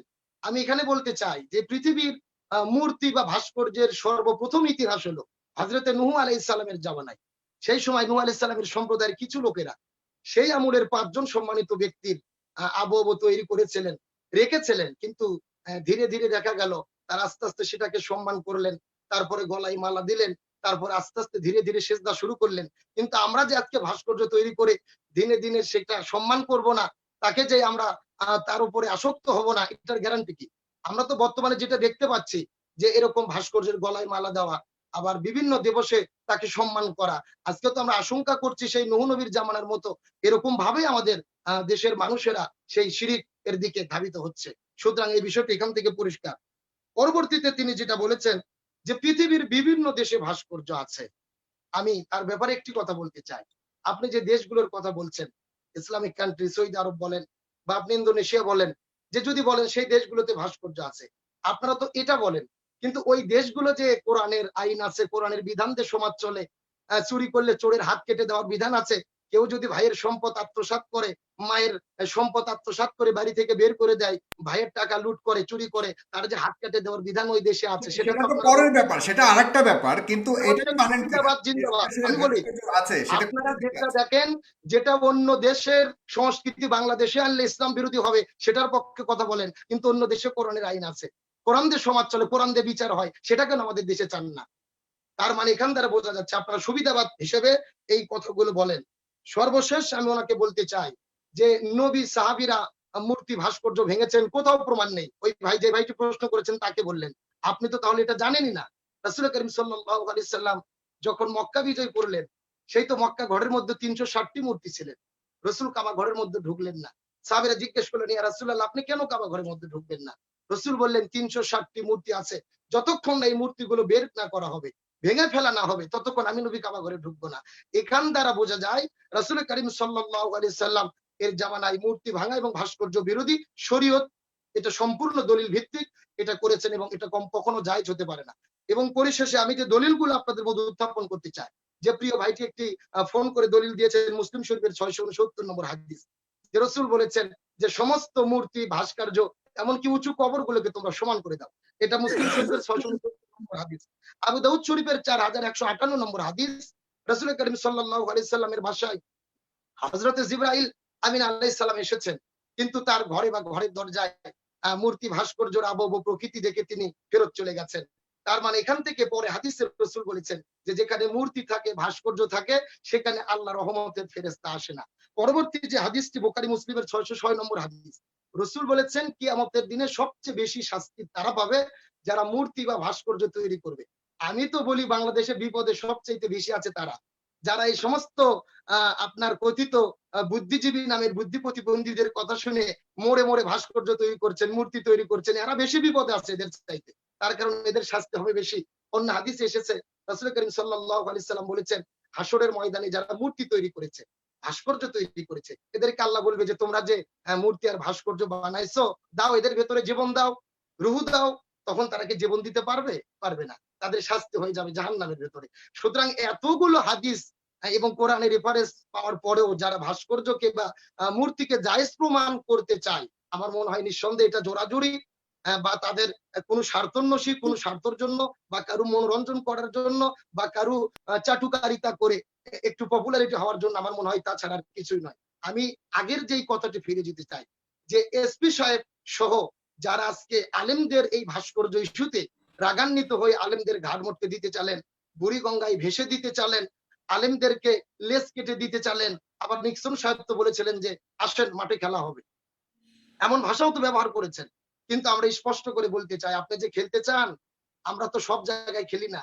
খেলার যোগ্যতা অর্জন করুন, আপনার কাদের সঙ্গে খেলতে চান। আলেমদের যোগ্যতা মান সম্মান আপনাদের জানতে হবে। রসুল আর পৃথিবীতে আসবে না, পয়গম্বর আসবে না, কিন্তু আল উলামা ওয়ারাসাতুল আম্বিয়া, আপনার নবীদের ওয়ারিস হলেন আলেমগণ। সুতরাং সে আলেমদেরকে খেলার হুমকি দেন। আমরাও খেলতে রাজি, কিন্তু মাঠ ঠিক করতে হবে, রিফারি ভালো থাকতে হবে। সব জায়গায় তো খেলা হয় না। আমাদের যে ব্যারিস্টার তুরিন আফরোজ, ওনার খেলার জায়গা হচ্ছেন সুপ্রিম কোর্ট, জজ কোর্ট। উনি আইন আদালতে তার আইন নিয়ে খেলবেন, কিন্তু তিনি সেখানে খেলতে গিয়ে ফাউল করার কারণে, দুর্নীতি করার কারণে লাল কার্ড খেয়ে বিতাড়িত হয়ে চলে গেলেন। আপনি নিক্সন চৌধুরী খেলতে গেছেন আপনার খেলার নির্বাচনের ভোটের মাঠে, কিন্তু আপনি দিনের ভোট রাতে করে আপনি জয়লাভ করেছেন, কারণ রিফারি নাই। রিফারি ছাড়া খেলছেন আপনারা। এই জন্য খেলার যদি ফিল্ড তৈরি করতে হয়, প্রথম ফিল্ড লাগবে, 2 নম্বর যোগ্য রিফারি লাগবে, যাতে কোনো ভাবে কোনো রকম ভাবে কোনো দিকে দুর্নীতি না হয়। এই জন্য বলি আলেমদের সঙ্গে, আলেমদেরকে এইভাবে আমি ব্যারিস্টার তুরিন আফরোজকে শুধু বলবো না, আপনার সাথে সাথে আরো যারা বলেছেন আপনার ঘাড় মটকে দেওয়ার কথা, বুড়িগঙ্গায় ভেসে দেওয়ার কথা, নিশ্চয়ই আপনি এগুলো আলোচনা শুনেছেন। আমি সামগ্রিক ভাবে বলতে চাই, যারা আলেমদের বিরুদ্ধে বা এরকম বিদ্বেষপূর্ণ কথাবার্তা বলেছেন, নিঃসন্দেহে তারা ভালো করেন নাই। আর আলেমদের বিরুদ্ধে যারা কথা বলেছেন, নবীর উত্তরসূরিদের বিরুদ্ধে যারা কথা বলেছেন, তারা দুনিয়া আখিরাতে সব জায়গায় লাঞ্ছিত হয়েছেন। আপনি সুপ্রিম কোর্ট থেকে বিতাড়িত হয়ে গেছেন। আমি জানি না কথা একটু বলা বেশি হয়ে যাচ্ছে বিতাড়িত কিনা, কিন্তু হয়েছে কিনা, বিতাড়িত হননি তিনি। প্র্যাকটিস তিনি একটা জব করতেন, সেখান থেকে আপনার আপনার সুপ্রিম কোর্ট থেকে উনি কোরআনের বিতাড়িত হন। বিধান যদি মানতেন, কোরআনের বিধান যদি আমরা মানতাম, ভাইয়ের সম্পদকে আত্মসাৎ করতাম না, ভাইকে বাড়ি থেকে বের করে দিতাম না। আজকে আমি মাকে আমি বাড়ি এখানে থেকে বের একটু করে দেওয়ার একটু পরে তার যে চোখের মাওলানা সালাম আব্দুল গোটা সালাম যুক্তিবাদী, আমি গোটা আমি আমি পৃথিবীর মানুষ আমি দেখেছে, আমার গোটা পৃথিবীর মানুষ একটা কান্না সেকেন্ড, করেছে, একটা সেকেন্ড, মাওলানা আমি আব্দুল নিজেও সালাম কেঁদেছি। যুক্তিবাদী, আমি একটু কিন্তু একটু জানি না আপনাকে আমার আপনাকে আমার মনে এই থামাচ্ছি, ব্যাপারে কোনো আপনাকে একটু আমি থামাচ্ছি। কথা অনুভূতি বলবো, জাগ্রত হয়েছে কিনা আমি বলতে চাই। কোরআনের আমি বিধান আবার যেখানে মানা হবে না, সেখানে অশান্তি আসবে। এই আব্দুল জন্য সালাম আমরা বলি যুক্তিবাদী, কোরআনের পথে ফিরে আসতে হবে। আমি আব্দুল সালাম যুক্তিবাদী না, আমি এখানে আমি মডারেটর হিসেবে একটা সেকেন্ড, তুরিন আফরোজ, আমি কারো ব্যক্তিগত বিষয়টা নিয়ে এখানে আসুক আমি চাই না এই আলোচনাতে। আমি আমি জানি না ব্যারিস্টার তুরিন আফরোজ যদি তার এসব ব্যক্তিগত ব্যাপারে কথা বলতে চান দেন ওকে, আদারওয়াইজ আমি এটাকে অ্যালাউ করবো না। আমি সরি। আচ্ছা, জি। অ্যালাউ অ্যালাউ করা না করার, যেহেতু আজকে মৌলানা সালাম প্রশ্ন তুলেই ফেলেছেন, হ্যাঁ, অভদ্রতার চূড়ান্ত একটা পর্যায়ে আপনি গেছেন। আপনাকে কেন আমি বলছি, না, আপনাকে আমি আমি অভদ্রতাটাকে আমি অ্যালাউ করবো না। না না, তুরিন আফরোজ, আমি এই শব্দটা কোনোভাবে অ্যালাউ করবো না। তবে এখানে না না না না তুরিন না তুরিন না একটু একটু না না না একটু ব্যক্তিগত আমি বলবো, আক্রমণ করেছেন, বলবেন বলবেন ব্যক্তিগত বলবেন আক্রমণ বলবেন, করেছেন। কিন্তু এ ফাঁকে আমি না, আমি একটু একটু বলছি, একটু আমি মাহমুদুল হক আমি জালিস, আপনি একটু বলে সূরা আপনার প্রশ্নটা করে নাহালের 125, সূরা নাহালের 125 আয়াত থেকে রেফারেন্সটা দিতে চাচ্ছি, যে তুমি মানুষকে তোমার প্রতিপালকের প্রতি আহ্বান করো হিকমত ও সদুপদেশ দ্বারা, উহাদের সহিত তর্ক করিবে উত্তম পন্থায়। আমি কেন বলছি, উনি একজন আলেম, সূরা নাহাল তো উনার জানা আছে। উনি যদি উত্তম পন্থায় তর্ক করেন, তাহলে আমার তো কোনো আপত্তি নেই সেই তর্কের জবাব দিতে। এবং উনি যদি মনে করেন ব্যক্তিগত আক্রমণ করে উনি উত্তম পন্থায় উনি তর্ক করছেন, তাহলে হচ্ছে সেই তর্কের জবাবটাও তাকে আমি দিব। প্রথমে উনি বললেন যে অন্য রাষ্ট্রগুলো উদাহরণ দিয়ে উনি বললেন যে অন্য রাষ্ট্রে যদি ইসলামের তুহিন আফরোজ, আমি আমি আমি I apology to you because এখানে একজন আছেন, তাকে আমি বিদায় করে দিই তার প্রশ্নটা নিয়ে, এরপর আপনি দীর্ঘক্ষণ বলবেন। আমি জাস্ট আমাকে পাঁচটা তারপরে তারপরে সেকেন্ড, কোশ্চেন তারপরে তিনি কোশ্চেন অপেক্ষা করছেন, তাকে আমি বিদায় করে দিচ্ছি। জাস্ট একটা সেকেন্ড, আমাকে 5টা সেকেন্ড, না, প্লিজ প্লিজ প্লিজ। তারপরে আরেকটা টপিক উঠবে, সেটা কোনো মাহমুদুল হক অসুবিধা জালিস, জালিস আপনি কি আছেন? নেই। মাহমুদুল হককে দেখতে পাচ্ছি, আপনি কি আছেন? দুঃখিত দর্শক, আপনাকে আমি নিতে পারছি না, আমি আপনাকে এখান থেকে সরিয়ে দিচ্ছি। আপনি আপনার ইয়েতে সমস্যা হচ্ছে। জি, ব্যারিস্টার তুহিন আফরোজ, আমি সরি, আপনি বলুন। না না, ঠিক আছে। আপনি তিনটা জায়গায় আমি প্রশ্নর উত্তর দিচ্ছি। একটি হচ্ছে যে উনি বলছেন যে উনারা যেটা বলছেন সেই ব্যাখ্যাটা ঠিক, যারা ভাস্কর্য বানাচ্ছে তারা কেন করছে, তাদের ভাস্কর্য বানানোর উদ্দেশ্য কি, সেগুলো জানার চেষ্টা করতে হবে। তাহলে অন্য ইসলামী রাষ্ট্রে তাহলে কোনো আলেম ওলামা নাই, সেখানে কেন বানানো হচ্ছে? আবার যখন অন্য রাষ্ট্রের কথায় আসছে তখন উনি বলছেন যে সেখানে তো অনেক ভালো আইন আছে, সেই আইনগুলো কেন আমরা গ্রহণ করছি না? নিঃসন্দেহে উত্তম পন্থায় তর্ক এটা হতে পারে যে সেই দেশের ভালো জিনিস কিছু যদি থাকে আমরা কেন সেইটা গ্রহণ করব না, তাতে আমার কোনো আপত্তি নেই। তারপরে উনি শুরু করলেন আমাকে ব্যক্তিগতভাবে আক্রমণ। এখন হচ্ছে যখন আক্রমণটা ব্যক্তিগতভাবে তখনই করা হয় যখন কেউ যুক্তিতে হেরে যায়। এখন মৌলানা সালাম, আপনার কি যুক্তির এতটাই অভাব হলো যে আমার ব্যক্তিগত আমি জীবনকে নিয়ে আমি এতটা? তো না যুক্তি না না, দিয়েছি আপনাকে। আমাকে বলতে দিতে হবে। আপনার একদম একদম চুপ, পৃথিবীর একদম চুপ, কোথায় কি আছে এটা একদম চুপ, ইসলাম দেখবে না, একদম ইসলাম চুপ। দেখবে কোরআনে কি আছে, মৌলানা হাদিসে কি সালাম, আছে, সৌদি মৌলানা আরবে সালাম, কি আমি হয়েছে, আপনার কথা ইন্দোনেশিয়াতে বুঝতে কি জি, পেরেছি। হয়েছে, আব্দুল সালাম, এটা আপনি দেখার বলবেন, জন্য আপনার সময় বলবেন। আপনি চুপ করবেন, হুজুর, দেখতে আপনি হবে আমাকে বলতে কোরআনে কি দিতে আছে, হবে। হাদিসে কি আছে। জি জি, আপনি বলবেন বলবেন। হ্যাঁ, সব ঠিক আছে। অন্যখানে অন্য দেশে কি আছে সেটার আপনি এক্সাম্পল দেওয়ার জন্য আপনি বললেন। আপনি বললেন সুপ্রিম কোর্ট থেকে আমাকে রেফারি লাল কার্ড দেখিয়ে বের করেছে, একই কথা কিন্তু আপনি আপনার বক্তৃতায় বলেছেন গলা ধাক্কা দিয়ে আমাকে বের করে দিয়েছে। তার মানে আপনি মনে করেন যে পৃথিবীতে যদি কেউ কোনো খারাপ কাজ করে সেইটার দায়িত্ব হচ্ছে পৃথিবীর কেউ নেয়? আল্লাহ তাআলা কোনো পাপের সত্য মিথ্যা দেখেন না নাকি? তা আল্লাহ তাআলার সবাই এখানটাতে, তাদেরকে আপনি তো শিরকের কথা বলছেন, অন্য লোকদেরকে শিরক করার কথা বলছেন। দ্বিতীয় একটি কোশ্চেন আপনার উত্তরে আমি বলতে চাই, আপনি বললেন ভাস্কর্য জিনিস আজকে তৈরি হচ্ছে, ধীরে ধীরে তার প্রতি প্রেম হবে, তারপরে এটা শিরক হবে। মৌলানা সালাম, আপনাকে এই অনুষ্ঠানের মাধ্যমে আমি বললাম আপনাকে আমার খুব পছন্দ হয়েছে, আপনাকে আমি আই লাভ ইউ বললাম, তাহলে কি এটা শিরক হবে কি হবে না এটার উত্তর বলবেন। মৌলানা সালাম, আপনাকে আমি Turin Afroz I love you বললাম কারণ আপনার আমার ভালো লেগেছে, আপনি অনেক পড়ালেখা করেছেন, আপনি দেখতে সুন্দর, আলহামদুলিল্লাহ অনেক সুন্দর মানুষ, আপনাকে আমি আই লাভ ইউ বললাম। তো এটা কি হয়ে গেল? এটা শিরক হয়ে গেল নাকি এটা একটা মানুষ এটা এটা আরেকটা এটা এটা এটার জবাব এখনই দেই, আপনি সময় দেন আমাকে। আপনি পরে কথা বলবেন। এটা কি শিরক হয়ে গেল নাকি এটা একজন মানুষ আরেকজন মানুষকে মোহাব্বত, দিলের মোহাব্বত থেকে সেই কথাটি বললো? এটার উত্তর আপনি দিবেন। আপনি 3 নম্বর যে কথাটি আমি তুলতে চাই, আপনি যেই ধরনের কথা বললেন যে এক্সাম্পল দিলেন যে কোনো ভাইয়ের সম্পত্তি যদি কেউ দখল করে, কোনো মাকে যদি বাড়ির থেকে বের করে দেয় তার কি শাস্তি হবে, সেটা অবশ্যই সেটি খুবই খারাপ কাজ। আজকের এই অনুষ্ঠানের মাধ্যমে আমি সেটিকে বলছি এটা খুবই খারাপ কাজ। কিন্তু আপনি আমাকে বলেন তো ইসলামের শিক্ষা কি বলে? যদি কোনো মা, তিনি যদি মিথ্যা অপবাদ দেয় তার সন্তান সম্পর্কে, তার যদি চরিত্র খারাপ থাকে, তার সন্তান কি সেটার উত্তর দিবে? নাকি ইসলামের শিক্ষা হচ্ছে মাকে পুরো পৃথিবী থেকে রক্ষা করতে হবে? নাকি সেই সন্তান বলবে আমার মা একটা কুচরিত্রা নারী, আমার মা মিথ্যা কথা বলছে? এইটাই কি তার শিক্ষা হওয়া উচিত? নাকি তিনি বলবেন আমার মায়ের নিচে আমার বেহেশত, মায়ের পায়ের নিচে আমার বেহেশত, সুতরাং আমি মায়ের সম্মানটুকু রাখবো সমাজের সামনে, আমার ভাই আমার রক্ত, তার সম্মানটুকু রাখবো, আমি দরকার হলে নিজে কষ্ট পাই। আমার নবীজি তো তাই ছিলেন না? তার রাস্তায় কাঁটা বিছাতো যে বুড়ি, সেই বুড়িকে তিনি যখন অসুস্থ হলেন দেখতে গেলেন, কই তিনি তো তার উল্টা জবাব দিতে বুড়ির পায়ে যে কাঁটা বিধাই দিয়ে আসেন নাই। তাহলে আপনারা ইসলামের কথা বলেন, তাহলে ইসলামের পথে যদি কেউ চলে তাকে আবার আপনি যদি বলেন যে না এটা তো ঠিক হয়নি, তাহলে এটা হচ্ছে তাকে ঘাড় ধাক্কা দিয়ে একটা কাজ করা হয়েছে। সুতরাং মৌলানা সালাম, আপনারা অনেক আলেম, আপনারা অনেক কিছু জ্ঞান রাখেন, ইসলামের শিক্ষাটা আগে হৃদয়ে রাখেন, তারপরে আপনারা যুক্তি দিবেন, কথা বলবেন। আপনার প্রতি স্যালুট, আপনাকে তো আমি আই লাভ ইউ বলে দিয়েছি, সুতরাং এটা নিয়ে কোনো অসুবিধা নাই।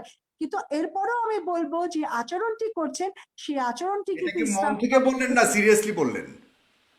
জি, এটা কি মন থেকে বললেন না সিরিয়াসলি বললেন? কারণ সাগর আই লাভ ইউ আমি মন থেকে বলি, আমি যা বলি মন থেকে বলি। সালাম সাহেবকে আমি আই লাভ ইউ বলেছি, এখন এটা শিরক হবে নাকি আমার এখন কতল করবেন এটা আপনারা ডিসাইড করবেন, আলেম সমাজ ডিসাইড করবে। জি, মাওলানা আব্দুল সালাম যুক্তিবাদী, আপনার জবাব নেয়ার আগে আমি একটু একজন একজন অতিথি আই মিন একজন দর্শক রয়েছেন ইয়াসিন আরাফাত, তার কথা আমি শুনে আজকের মতো শুধুমাত্র দর্শকদের কথা বা প্রশ্ন নেওয়া আমি আজকে শেষ করে দিচ্ছি। ইয়াসিন আরাফাত, আপনাকে আমি দেখতে পাচ্ছি, আপনি কি শুনতে পাচ্ছেন আমাকে? আর দর্শক, আপনারা অবশ্যই এই অনুষ্ঠানটি খুবই মুগ্ধকর একটি মনোমুগ্ধকর একটা অনুষ্ঠান হচ্ছে, আমার কাছে খুবই ভালো লাগছে। অনেক যুক্তি তর্ক হচ্ছে দুজনের মাধ্যমে, দুজনের মধ্যে। আপনারা অবশ্যই আপনাদের টাইম লাইনে, যারা প্রায় 9,000 মানুষ এই মুহূর্তে দেখছেন, আপনারা যদি আপনাদের টাইম লাইনে শেয়ার করেন তাহলে প্রায় আরও কয়েক হাজার মানুষ দেখতে পারবে, অনেক কিছু জানতে পারবে। তাই আমি বলছি আপনারা আমার টাইম লাইনে থেকে আমার আইডিটাকেও পাবেন। আপনাদের যদি আমাকে ফলো করার ইচ্ছে থাকে তাহলে আমার আইডিতে আপনারা ফলো করতে পারেন, এবং আমাদের যে ইউটিউব চ্যানেলটি আছে সেটাকে সাবস্ক্রাইব করবেন, এবং আমাদের পেজটাতে লাইক দিয়ে আমাদের সাথে থাকুন, ফেস দ্য পিপলের সাথে থাকুন। ইয়াসিন আরাফাত, আপনি কি শুনতে পাচ্ছেন এখন? জি জি আমি শুনতে পাচ্ছি। কাকে প্রশ্ন করবেন, কোথা থেকে বলছেন আপনার, কাকে প্রশ্ন করবেন একটু বলুন, জলদি করে বলতে হবে, জি সময়। জি আমি মোহাম্মদ ইয়াসিন আরাফাত, আমি কুমিল্লা থেকে বলছিলাম। আমার প্রশ্নটি হচ্ছে মাওলানা সামাদ ভাইয়ের কাছে এবং ব্যারিস্টার তুরিন আফরোজের কাছে, দুইজনের কাছেই। তো আমরা সমসাময়িক দেখছি যে আমাদের যে সংস্কৃতি সভ্যতা, যেটাকে আমরা ওয়াজ মাহফিল বলে থাকি, আমরা দেখতে পাচ্ছি বেশ কিছু সারা দেশ সহ বেশ কিছু জায়গা আমাদের ওয়াজ মাহফিলে অনেক ধরনের বাধা আসতেছে। তো আমাদের এই যে দেশীয় একটা সংস্কৃতি, যেটাকে আমরা হৃদয়ে ধারণ করি, বিশেষ করে মুসলিম যারা আমরা আছি, তো তথাকথিত কিছু আমরা দেখতে পাচ্ছি ব্যক্তিবর্গ এই ওয়াজ মাহফিলে বাধা সহ নানান ধরনের অপকর্ম করে যাচ্ছে। তো এই বিষয়টিতে আমরা দেখতে পাচ্ছি সরকার কিংবা প্রশাসনিক ভাবে কোনো ব্যবস্থা আসতেছে না। তো আসলে এই বিষয়টি একটু ব্যাখ্যা করলে ভালো হয়, কেন এই বিষয়টি কেন বারবার হচ্ছে। আর যেহেতু এটা আমাদের সংস্কৃতি, আমরা মোটেও এটা কখনো আশা করি না এমন কোনো কিছু আমাদের সংস্কৃতিতে হাতে হবে। আশা করছি দুজনে প্রশ্নের উত্তর দিয়ে যাবেন। আপনাকে ধন্যবাদ ইয়াসিন আরাফাত, আপনি দেখতে থাকুন, আমি আপনাকে এখান থেকে ইয়ে করছি। জি, মাওলানা যুক্তিবাদী, আপনি এটার কথাও বলবেন, পাশাপাশি এই টার্নটাই শেষ টার্ন, আমরা এরপরে অনুষ্ঠান শেষ করব। জি, আপনি বলবেন তাহলে। জি ভাই, আপনি তরিন আফরোজ আপা যে আমাকে বলেছেন আই লাভ ইউ বলেছেন, ভালোবাসার কথা বলেছেন, আলহামদুলিল্লাহ ভালো লেগেছে। কিন্তু উনি যে প্রশ্নটি করেছেন যে আই লাভ ইউ বললে তাহলে সেটা পূজা হবে কিনা, আমি বলতে চাই আপনি বোন হিসেবে যদি আমি ভাই আমাকে আপনি ভালোবাসেন, তাহলে আমার মৃত্যুর পরে আপনার দায়িত্বটা কি? আমার জন্য নামাজ পড়ে আপনি দোয়া করবেন, আল্লাহর কাছে আমার জন্য ভাই ক্ষমা হিসেবে প্রার্থনা বলেনি, করবেন। ভাই হিসেবে বলেনি উনি, প্রিয় মানুষ হিসেবেই বলতে চাই, তাহলে কি এটা কি আপনার ভাই হোক আর প্রিয় হোক, আই লাভ ইউ শব্দটি তিনি বলেছেন সেটা যে অ্যাঙ্গেল থেকেই হোক, উনি যদি আমার প্রিয় পাত্র হন, আমার শুভাকাঙ্ক্ষী হন, আমার মৃত্যুর পরে তার দায়িত্ব আমার জন্য আল্লাহ সুবহানাহু ওয়া তাআলার কাছে দোয়া করা, ক্ষমা প্রার্থনা করা। কিন্তু আমার মৃত্যুর পরে আমার মতোই একদম আবহ তৈরি করে, একটা ভাস্কর্য তৈরি করে তিনি আমার গলায় ফুল দিবেন, এমন ভালোবাসা আমি চাই না। ইসলামের শিক্ষা এটাই, আমার মৃত্যুর পরে তিনি আমার জন্য দোয়া করবেন, আমার আত্মীয় স্বজন থাকলে তাদের খোঁজ খবর নেবেন, তাদের যদি খাদ্যের প্রয়োজন হয় খাদ্য দেবেন, তাদের বাসস্থানের প্রয়োজন হয় থাকার জায়গা দেবেন। এটা তার ভালোবাসার মানুষ হিসেবে তার দায়িত্ব। কিন্তু আমি এমন ভালোবাসা চাই না আমি মরে গেলে আমার মূর্তি বানিয়ে তিনি সেটাকে সম্মান করবেন। এরকম ভালোবাসা করলে আমি কবরে বসে বসে শাস্তি পাবো। আজকেও আলেম ওলামা এটাই বলেছেন, বঙ্গবন্ধু আমাদের হৃদয়ে আছে, আমরা চাই তিনি জান্নাতে যায়, কিন্তু বাংলাদেশে এমন কিছু কার্যকলাপ যাতে না হয় যার দ্বারা কবরে তিনি শাস্তি পাবেন। আজকে আলেম ওলামা আমরা তো তার ভালোর জন্যই বলেছি যে তার কবরে কিভাবে সওয়াব যায়, শান্তির বার্তা যায়, আমরা সেই কাজটি করতে চাই। আমি আশা করি উনি উত্তর পেয়েছেন। দ্বিতীয়ত কথা, যে মনের ভালোবাসায় শুধু একটি ভাস্কর্য বানিয়ে প্রকাশ করা যায় না। আমরা মুসলিম, আমাদের জীবনের চাইতেও বেশি ভালোবাসতে হবে আমাদের বিশ্ব নবীকে। রাসূল বলেছেন লা ইউমিনু আহাদুকুম হাত্তা আকুনা হাব্বা ইলাইহি মিন ওয়ালিদিহি ওয়া ওয়ালাদিহি ওয়ান নাসি আজমাইন। রাসূল বললেন তোমাদের জীবনের চেয়ে সম্পদের চাইতে আমি নবী আমাকে বেশি ভালোবাসতে হবে। আল্লাহ বললেন কুল ইন কুনতুম তুহিব্বুনাল্লাহা ফাত্তাবিউনি ইউহিব্বুকুমুল্লাহ ওয়া ইয়াগফির লাকুম যুনুবাকুম আল্লাহু গফুরুর রহিম। আল্লাহ বললেন তোমরা যদি আমার ভালোবাসা পেতে চাও নবীকে ভালোবাসো। তার মানে মুসলিম হিসেবে আমার ইমানের দাবি নবীকে ভালোবাসা। আর নবী হলেন সর্বশ্রেষ্ঠ চেতনা। লাকাদ কানা লাকুম ফি রাসূলিল্লাহি উসওয়াতুন হাসানা। রাসূলের মধ্যে রয়েছেন শ্রেষ্ঠ আদর্শ। কিন্তু আমার কথা হচ্ছে সেই রসুলের ভালোবাসা, রসুলের চেতনা গোটা পৃথিবীর 200 কোটি মুসলমানদের মধ্যে আছে। কিন্তু আমরা কি রসুলের ভাস্কর্য তৈরি করেছি? কোথাও কি মুসলমানরা করতে বলে? তাহলে বিশ্বের শ্রেষ্ঠ চেতনা, শ্রেষ্ঠ ভালোবাসার মানুষ বিশ্বনবীর ভালোবাসা যদি ভাস্কর্য না করে পৃথিবীতে টিকে থাকে, আমার ভালোবাসার মানুষের ভাস্কর্য কেন তৈরি করতে হবে? আমরা এই জায়গার বিরোধিতা করেছি। আমি আশা করি এই বিষয়টি তিনি সহ সমস্ত দর্শক শ্রোতা বুঝতে পারবেন। আমাদের ভালোবাসার কমতি নেই। বঙ্গবন্ধু জান্নাতে যাক আমরা দোয়া করি। আমরা সমস্ত মানুষকে ভালোবাসি, কিন্তু তার মূর্তি বানাতে হবে বা ভাস্কর্য বানাতে হবে এটার পক্ষে আমরা নই। এটার বিরোধিতা করার জন্য আজকে এই বিশৃঙ্খলা। কিন্তু কিছু অতি উৎসাহী, কিছু চাটুকার মানুষ গরম গরম বক্তব্য দিয়ে পরিস্থিতি ঘোলাটা করে আপনার ঘোলা পানিতে মাছ শিকার করার চেষ্টা করেছে। তবে আশা করি জাতি বুঝতে পেরেছে।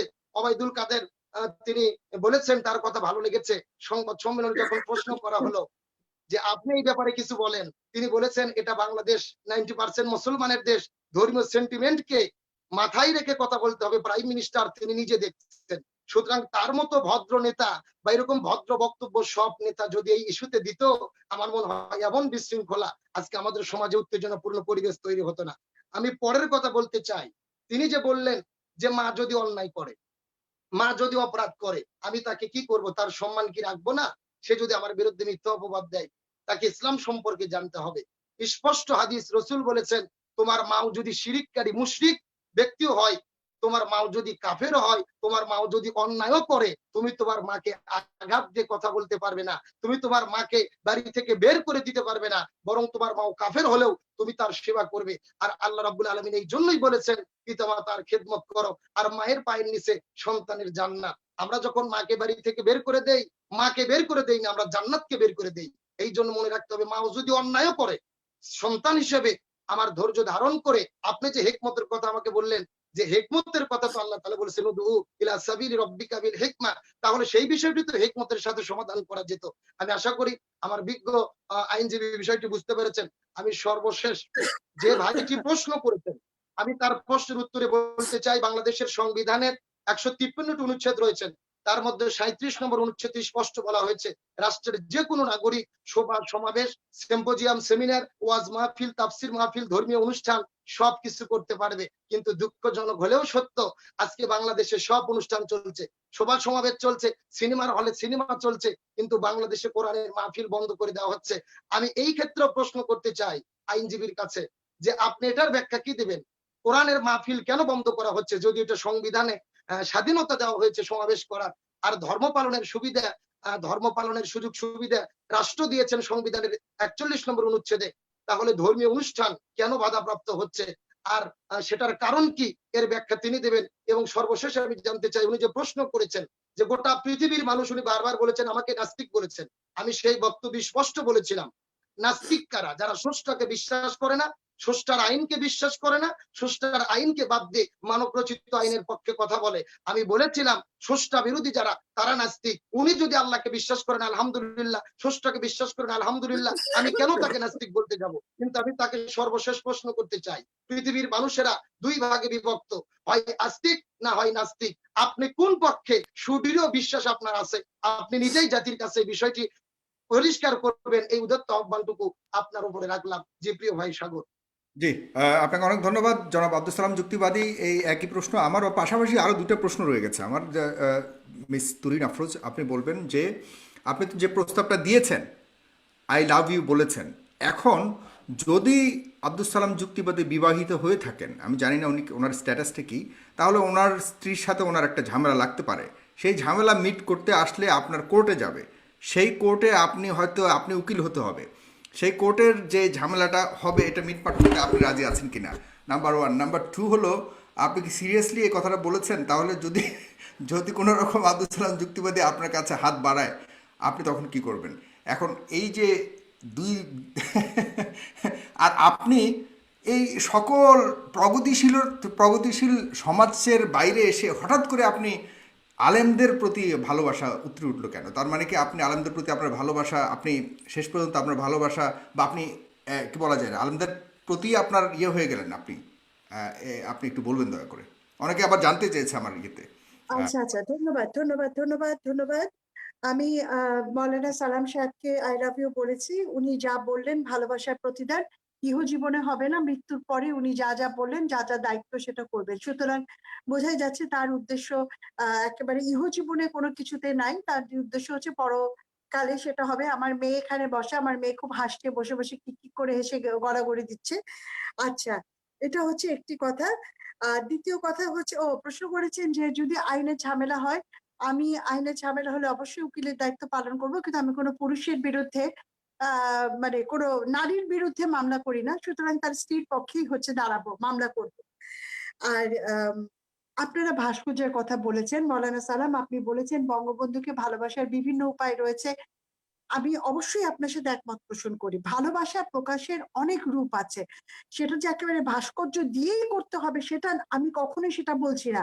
এটি একটি উপায়, এটি করলে যে এটা হারাম হয়ে যাচ্ছে তাও কিন্তু না।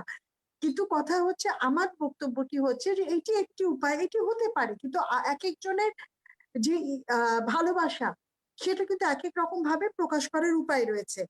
আপনি শুধু বঙ্গবন্ধুর ভাস্কর্য নিয়ে কথা বলছেন কেন? আমাদের বাংলাদেশে তো আহ জিয়াউর রহমান সাহেবের ভাস্কর্য আছে চিটঙ্গে, সেটা নিয়ে কোনো কথা বলা হচ্ছে না। মধুসূদনের ভাস্কর্য আছে, সেটা নিয়ে কোনো কথা বলছে না। কাজী নজরুল ইসলামের ভাস্কর্য রয়েছে বিভিন্ন জায়গায়। তো আমাদের কথা হচ্ছে, ভাস্কর্য নিয়ে যদি বন্ধ করতে হয় তাহলে ভাস্কর্য থাকবে কি থাকবে না সেটা একটা আলোচনা হতে পারে, কিন্তু বঙ্গবন্ধুর ভাস্কর্য নিয়ে কথা বলছেন তখন এটা ইসেনশিয়ালি একটা পলিটিক্যাল ব্যাপার হয়ে দাঁড়াচ্ছে। সেই জায়গাটাতে কিন্তু আপত্তির একটা জায়গা দাঁড়িয়েছে। এবং আপনি যতজনের কথা বললেন, আপনি নওফেল সাহেবের কথা বলেছেন, নিক্সন সাহেবের কথা বলেছেন, সবার কথা যাদের কথা বললেন, তারা কিন্তু একটা পলিটিক্যাল প্ল্যাটফর্মে দাঁড়িয়ে থাকেন এবং প্ল্যাটফর্মের জায়গা থেকে সে প্রশ্নের উত্তরটি আসে। আপনাদের প্রতিবাদের জায়গাটা, আপনাদের বলতে আমি বলছি যারা প্রতিবাদ করছেন, তারা যদি সকল ভাস্কর্য নিয়ে কথা বলতো তাহলে কিন্তু আমার মনে হয় না যে এই রাজনৈতিক দ্বন্দ্বটা আসতো, তাহলে সেখানটা হতো ভাস্কর্য থাকবে কি থাকবে না একটা অবস্থান আমাদেরকে নিতে হবে। কিন্তু এখানে সেটি হয়নি দেখেই কিন্তু আজকে এই জিনিসটি হয়েছে। তৃতীয় বিষয়টি, আপনি বলছেন যে আহ মা যদি খারাপও হয় তাকে বাহির করা ঠিক না।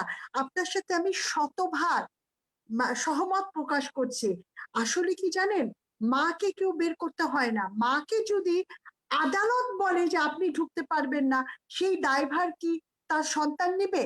সেই কথাটি আপনাকে একটু আমি জাস্ট বললাম, যে আপনি যেগুলো এক্সাম্পল দিলেন, আপনি আমাকে বোঝানোর চেষ্টা করলেন যে আমি হয়তো মাকে বের করেছি, ভাইয়ের সম্পত্তি নিচ্ছি, এটা কিছু নয়। আদালত যদি এগুলো প্রমাণ পেত, সেগুলো কিন্তু মামলা চলমান, সেখানটাতে আদালত থেকে নিষেধাজ্ঞা যদি জারি করে এমন কোনো কাজের জন্য, সেটা তো আদালত করেছে, সেটা তো আমি করি নাই, কাউকে বের করা হয় নাই। এবং আমি যে কথাটি বলেছি, তারপরেও যখন আমাকে নিয়ে আপনি মিথ্যাচার কথাটি করা যেহেতু হয়। তুললেন, আমার প্রশ্ন এখানে তুরিন আফরোজ একটু পরিষ্কার জি, হওয়ার জন্য, একটু ক্লিয়ার হওয়ার জন্য, আমার দর্শকরা যারা আছে তারা একটু ক্লিয়ার হওয়ার জন্য, তাহলে আপনার মা কেন আপনার বিরুদ্ধে সংবাদ সম্মেলন করেছে? আদালতের নির্দেশনা এক জিনিস, আর একটা হলো আপনার মা কেন সরাসরি আপনাকে অভিযুক্ত করে সংবাদ সম্মেলন করেছে। সেখানে যদি আপনি জাস্ট, যদি আপনার ইচ্ছে হয়, আমি আপনাকে বাধ্য করবো না, এটা আপনার না, ভেরি এখন পার্সোনাল ম্যাটার। সো ইফ সেটার ইউ লাইক ব্যাখ্যা, টু এক্সপোজ দ্যাট। সেটার ব্যাখ্যা কারণ 2018 সালে কোর্টের একটা নির্দেশনা দেওয়া হয়েছে, যে যেখানটাতে আমাকে এবং আমার মেয়ের জীবন নাশের চেষ্টা করা হয়েছে, আদালত সেগুলো প্রমাণ দেখে সিরিজ এদের তাদেরকে বলেছে যে তোমরা এখানে ঢুকতে পারবে না। আর সম্পত্তি থেকে, কারণ সম্পত্তি আমার নামেও আছে, আমার ভাইয়ের নামেও আছে, যেটা সব ভাই বিক্রি করেছে। কিন্তু এখানটাতে আমার মা যেহেতু ভাইয়ের কাছে থাকে, আমি বিশ্বাস করি, মনে করি ভাইয়ের প্ররোচনায় বা কোনোভাবে সে হয়তো একটা কথা বলেছে, কিন্তু আমি মেয়ে হিসাবে আরেকটা প্রেস কনফারেন্স করে আমার মাকে সবার সামনে ছোট করার পক্ষপাতী না, আমার পরিবার নিয়ে সেই কাজটি আমি করতে চাই না। আমি ভেবেছি যে ঠিক আছে, যেহেতু আইন তার নিজের গতিতে চলছে, আইনই তার ব্যাখ্যা দেবে, আমাকে যারাই গালি দিচ্ছে কিছু যায় আসে না, কারণ আমি ইসলামে বিশ্বাস করি, আমি নবীজির কথা বিশ্বাস করি, আমি আহ ধর্মে বিশ্বাস করি, এবং আমি বিশ্বাস করি যে আমার মায়ের পায়ের নিচে আমার বেহেশত। তিনি আমার নামে দুটো বাজে কথাও যদি বলেন, দুটো না 200 বাজে কথাও যদি বলেন, আমি কখনো তার সেটা নিয়ে একটা প্রতিবাদ করব না। সর্বশেষ যেটা, ইয়াসিন আরাফাত কুমিল্লা থেকে প্রশ্ন তুলেছেন যে কেন আমাদের সংস্কৃতির একটা অংশ ওয়াজ কেন হচ্ছে না। আমি আপনার সাথে একমত, ডেফিনেটলি যে ওয়াজ করবার স্বাধীনতা আমাদের সংবিধানে রয়েছে, ধর্ম পালনের এটা যদি অঙ্গ হয়ে থাকে, আমাদের সংস্কৃতির অংশ পালন করা সেটা রয়েছে। কিন্তু একই সাথে আমাদের মনে রাখতে হবে ওয়াজে কি বলা হচ্ছে, সেটাও কিন্তু একটি গুরুত্বপূর্ণ একটি বিষয়। এখানে একটা নীতিমালা থাকা উচিত। আমি যে সমস্ত আমি প্রতি বছর ওয়াজ অ্যারেঞ্জ করি আমার এলাকায়, আপনারা হয়তো জানেন না, আমি 600 মাদ্রাসা এবং এতিমখানার যে আলেম ওলেমা তাদের সাথে আমার কর্মকাণ্ড রয়েছে আমার ফাউন্ডেশনের মাধ্যমে। এবছর আমরা নিজেরাও ওয়াজ করতে পারিনি, যেহেতু নির্দেশনা অনুযায়ী আমরা ফরিদুদ্দিন মাসুদ সাহেবের থেকে তার যে অনুসারী তারা সবাই আপনার কাছে আমার এখানে একটি প্রশ্ন আছে ব্যারিস্টার তরুণ, আপনি বলেছেন সবসময় আপনি আয়োজন করে থাকেন ওয়াজের। আপনি কি কখনো শুনেছেন কিনা ওয়াজের মধ্যে এমন কোনো কথাবার্তা হয়েছে বিগত আমলগুলিতে যেখানে আপনার এখানেও ওয়াজ না হওয়ার পক্ষে আপনি দাঁড়াতে পারেন? না, আমরা যেগুলো ওয়াজ অ্যারেঞ্জ করেছি সেখানটাতে আসলে এই ধরনের কথা বলা হবে না বলেই আমরা আগের থেকেই তাদেরকে আমরা জিজ্ঞাসা করি, বলি যে এখানটাতে নারী বিদ্বেষী কথা বলতে পারবেন না, এখানটাতে কোনো রকম রাজনৈতিক কথা বলা হবে না, এখানটাতে আপনার ইসলামের যে বিষয় মানে সেটুকু ওয়াজ বা ধর্মীয় ব্যাপারগুলো কি কোনো ধরনের নির্দেশনার উপরে বা কোনো ধরনের বাতলে দেওয়া জিনিস, যে আপনি এভাবে কথা বলবেন, এভাবে ওয়াজ করবেন, না হলে এভাবে করতে পারবেন না, বা এভাবে এটা কি হওয়া উচিত, বা এটা এভাবে মানে হতে পারে কিনা? না, কেন হতে পারে না? ধর্ম আর রাজনীতি তো এক জিনিস না। আপনি ওয়াজের নামে রাজনীতি কেন করবেন? সেটা তো আমি হতে দেব না। ওয়াজের নামে আপনি বিদ্বেষ কেন ছড়াবেন? ইসলাম কি সেই কথা বলে? ইসলাম তো ভালোবাসার কথা বলে। আমরা যদি সেখানে যে শুনি যে একটি ওয়াজ, যে কোনো ওয়াজে আপনি ইউটিউব গুলো খুলে দেখেন সেখানে কি ধরনের কথাবার্তা বলা হচ্ছে নারীদের সম্পর্কে, প্রগতিশীল লোকদের সম্পর্কে। এই যে মৌলানা সালাম যুক্তিবাদী, তিনি যে একটা ওয়াজ করলেন, সেই ওয়াজে তুরিন আফরোজ তো উপস্থিত নাই। উনি ভাবলেন একটা ছক্কা পিটিয়ে খেলা খেললেন, ওনাকে লাল কার্ড দেখানোর কেউ নাই, কিন্তু ওয়াজের মাধ্যমে তো হাজার হাজার লোক দেখলেন তিনি আমার পিঠের ছাল উঠাবেন, নাস্তিক বলছেন, তারপরে বলছেন আমার ব্যক্তিগতভাবে আমাকে আক্রমণ করছেন, না মা ভাইকে। না, আমি যখন আপনার কথা বললাম, উনি কিন্তু এক কথায় রাজি হয়ে গেলেন। উনি যদি ভয়ও পেতেন বা আপনার সাথে বলতে যে উনি ভয় পাওয়ার কথা এখানটাতে নেই, কিন্তু এখানটাতে কথা হচ্ছে যে হ্যাঁ আমি তার বিরুদ্ধে একটা মামলা করতে পারি, কিন্তু আমার কথা হলো যে না, আমি সমস্ত ব্যাপার নিয়ে মামলা নিয়ে করার আরো অনেক ইস্যু রয়েছে। আমি যদি চাই সেই মুহূর্তে সেই দিনে, আমি কিন্তু তাকে ফোন দিয়েছি, ওখানে ফোন নাম্বার লেখা আছে, সেই নাম্বারে আমি সেই রাতে, যেই রাতে আমি দেখেছি এই ওয়াচটি, সেই রাতে তাকে ফোন দিয়েছি। ওনার কোনো শাগিরিদ ধরেছেন, বলেছেন হুজুর ঘুমাচ্ছে। তা আমি বললাম উনি তাহাজ্জুদ পড়তে উঠবেন না ফাজার পড়তে উঠবেন, কখন ওনাকে পাওয়া যাবে, এটা আমার নাম্বার, উনি যাতে তার ফোন মানে করেন। আপনি অনেকদিন ধরেই আব্দুল সালাম যুক্তিবাদের পেছনেই ঘুরছেন। জি জি জি, আমি এবং ওয়াচটিও অনেকবার দেখেছি, মানে 50 বার অন্তত পক্ষে দেখেছি, যে আসলে উনি কেন বলছেন, কেন গালি দিচ্ছেন আমাকে, আমি ঠিক বুঝতে পারছি না উনার কাছে কি তথ্য শুধু আছে। গালির কারণটাই, আর তো অন্য কিছু না। হ্যাঁ, হ্যাঁ, সত্য যেটা সেটা তো উনি জানার চেষ্টা করলেন না, উনি মা ভাই নিয়ে কথা বলে দিলেন না আমাকে ভাই, যে। আমি কিন্তু গালি দেই নাই আপা, আমি আপনাকে গালি দেই নাই, আমি অন্যায়ের প্রতিবাদ করেছি। আপনি যা শরীয়তের প্রশ্নে উঠেছেন আমি জবাব দেওয়ার চেষ্টা করেছি। আপনি যেভাবে আমাকে এইমাত্র ভালোবাসার অফার দিয়ে আবার প্রতিপক্ষ ভাবছেন, বিষয়টা এরকম না। আমি আপনার প্রশ্নের জবাব দেওয়ার চেষ্টা করেছি। আমি না না, আপনাকে ঘায়েল করে এখন আপনার আপনি সালাম, যেরকম বলছেন বিষয়টা মৌলানা এরকম না। সালাম, মৌলানা সালাম, আপনি এখন আপনার কথা সুর অনেক পাল্টে গেছে। ভিডিওটি আমি একটু আগে অনুষ্ঠান শুরু হওয়ার আগেও আরেকবার দেখেছি, সুতরাং আপনি দেখেন আপনি আরেকবার ট্রাই নিজে করেছেন ঠান্ডা অনুষ্ঠানটা বাজাবার কথার জন্য। সুর পাল্টার সুযোগ নেই। কথা যেটা যেটা হক কথা সেটা বলতেই হবে। সত্যটা সত্য। আপনার যে শরীয়তের কথার প্রশ্ন জবাব সেটা দিতে গিয়ে, সেইভাবে দিতে হবে। শরীয়তের প্রশ্ন কিন্তু উত্তর আপনি দিতে আপনি গিয়ে কাউকে ব্যক্তিগত আক্রমণ আপনি করা কি আপ- ঠিক, আপনি মৌলানা যেই সালাম? কথাটা আপনি যেই কথাটা বলেছিলেন, আপনি যেরকম বলছেন যে আমি কেন ময়দানে বললাম, আপনিও কিন্তু আপনার বক্তব্যটা ওপেনলি বলেছেন, আপনার বক্তব্যটা ভাইরাল হয়ে সবার কাছে চলে গেছে। সুতরাং আপনাকে আপনার বক্তব্যের ব্যক্তিগত উচিত একটি আক্রমণ জবাব। করিনি, কিন্তু আপনার আপনাকে তো আমি বক্তব্যের ব্যক্তিগত উচিত একটা আক্রমণ জবাব করিনি। সবার কাছে যাওয়া উচিত ছিল। তো আমি আমার সেটার ইমানের জন্য কি দায়িত্ব কাউকে থেকে কথাটা ব্যক্তিগত বলেছি। ভাবে আক্রমণ করা আপনার জায়েজ মনে হয়েছে? এই আপনাকে শিক্ষা আপনি ব্যক্তিগতভাবে কোথায় আক্রমণ করি নাই। তবে কেউ, আমি ইসলামিক বলি, শিক্ষা কোথায় পেয়েছেন? আবার শুধু আপনি আপনি নয়, এই শিক্ষা কেউ কোথায় যদি পেয়েছেন আপনি বলেন? কেউ যদি ব্যক্তিগতভাবে ইসলামের উপর আক্রমণ করে, তাকে ইসলামে তার ব্যাপারে কথা বলার অধিকার ইসলাম দেয়। না, কুনতুম তা খায়রা তো আপনার উম্মাতিন বক্তব্য উখরিজাত বলবেন। লিন-নাস ইসলাম তা'মুরুনা বিল আপনি মা'রুফ ওয়া তানহাউনা আনিল শরীয়তের মুনকার। প্রশ্নের উত্তর আল্লাহ স্পষ্ট শরীয়তের বলেছেন, মাধ্যমে। আমরা তোমরা সর্বোত্তম আমরা জাতি, আমরা সৎ কাজের আদেশ দেবে, অন্যায় কাজের বাধা দেবে, নিষেধ করবে। খুব সুন্দরভাবে প্রশ্নটা শেষ করি। আপনি যদি শরীয়ত বিরোধী, ইসলাম বিরোধী কোনো কথা বলেন, এটা অন্যায়ের প্রতিবাদ করা আমার ইমানি দায়িত্ব। আপনি এটা বলবেন না যে আক্রমণ করার আপনাকে ব্যক্তিগতভাবে বৈধতা নেই। আক্রমণ করা তো ইমানি অন্যায়ের দায়িত্ব। প্রতিবাদ কোন করতে লেখা হবে। আছে? কোন পবিত্র কোরআন শরীফের কোন হাদিস ফলো করেন আপনি? একটু বলেন তো কোথায় লেখা আছে কাউকে ব্যক্তিগতভাবে আক্রমণ করা শরীয়তের প্রশ্ন? আপনি ব্যক্তিগত শরীয়তের আক্রমণ না, কেউ ইসলামের উপর আক্রমণ করলে, জি, আল্লাহ সুবহানাহু ওয়া তাআলা, আপনি যে কথা বলছেন ব্যক্তিগত আক্রমণ, বললেন আল্লাহ নিজেই সূরা লাহাবের মধ্যে বলছেন, তাব্বাত ইয়াদা আবি লাহাবি ওয়া তাব। আল্লাহ বলছেন আবু লাহাবের 2 হাত ধ্বংস হোক। আল্লাহ এই কথা কেন বললেন?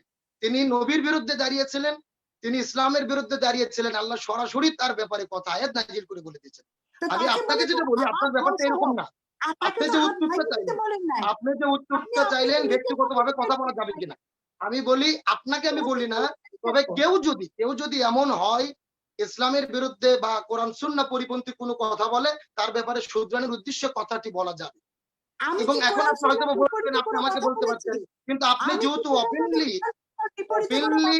সমস্ত মানুষের সামনে বলেছেন, আমিও এই জন্য কথাটার কোরআন সুন্নাহর আলোকে উত্তর দেওয়ার চেষ্টা করেছি, এই মাত্র। তবে আপনি এটা বলবেন আপনিও জি। দুটো ফাউল করে ফেলেছেন, ব্যক্তিগতভাবে আক্রমণ করেছেন, যেটা সম্পর্কে না, আপনার ধারণা নেই। ব্যক্তিগত আক্রমণটা আপনি যদি আপনি আপনি খুলে দেখেন। আমাকে না, আপনি আমার বিরুদ্ধে কথা বলেন, আমি আপনাকে কিচ্ছু বলবো না।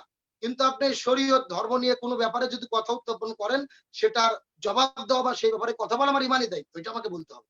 এটা না, না, আমাকে না, ইসলাম বলছে। নিশ্চয়ই ইমানি দায়িত্ব, কিন্তু তাই বলে কাউকে ব্যক্তিগত আক্রমণ করার অধিকার আপনাকে দেয়নি, আল্লাহ তাআলা দেননি আপনাকে, এবং নবীজিও কিন্তু সেই কাজটি করেননি। আপনি আমাকে আমি বলেন কোথায় ব্যক্তিগতভাবে আপনাকে আক্রমণ করিনি, আপনার কথার আক্রমণে কথা বলেছি। আপনাকে পার্সোনালি আপনাকে আক্রমণ করিনি, তবে আপনার কথার উপর আক্রমণ করেছি। জি, না, না, না, সুন্দর কথা, খুব না। সুন্দর, খুবই সুন্দর উত্তর দিয়েছেন। আমি আপনাকে ধন্যবাদ জানাচ্ছি আব্দুল সালাম যুক্তিবাদী এবং ব্যারিস্টার তুরিন আফরোজ। আমার ইচ্ছে, I wish I could continue this show for long time, but I have some time limitations, I have to end this show. তবে আমার একটি কথা বলতে হবে, আমি সর্বশেষ একটি কথা বলতেই হবে। উনি মাহফিল নিয়ে আপা যে কথা বলেছেন, তাফসির মাহফিল নিয়ে কথা বলতে গিয়ে তিনি বলছেন ধর্ম আর রাজনীতি সম্পূর্ণ আলাদা।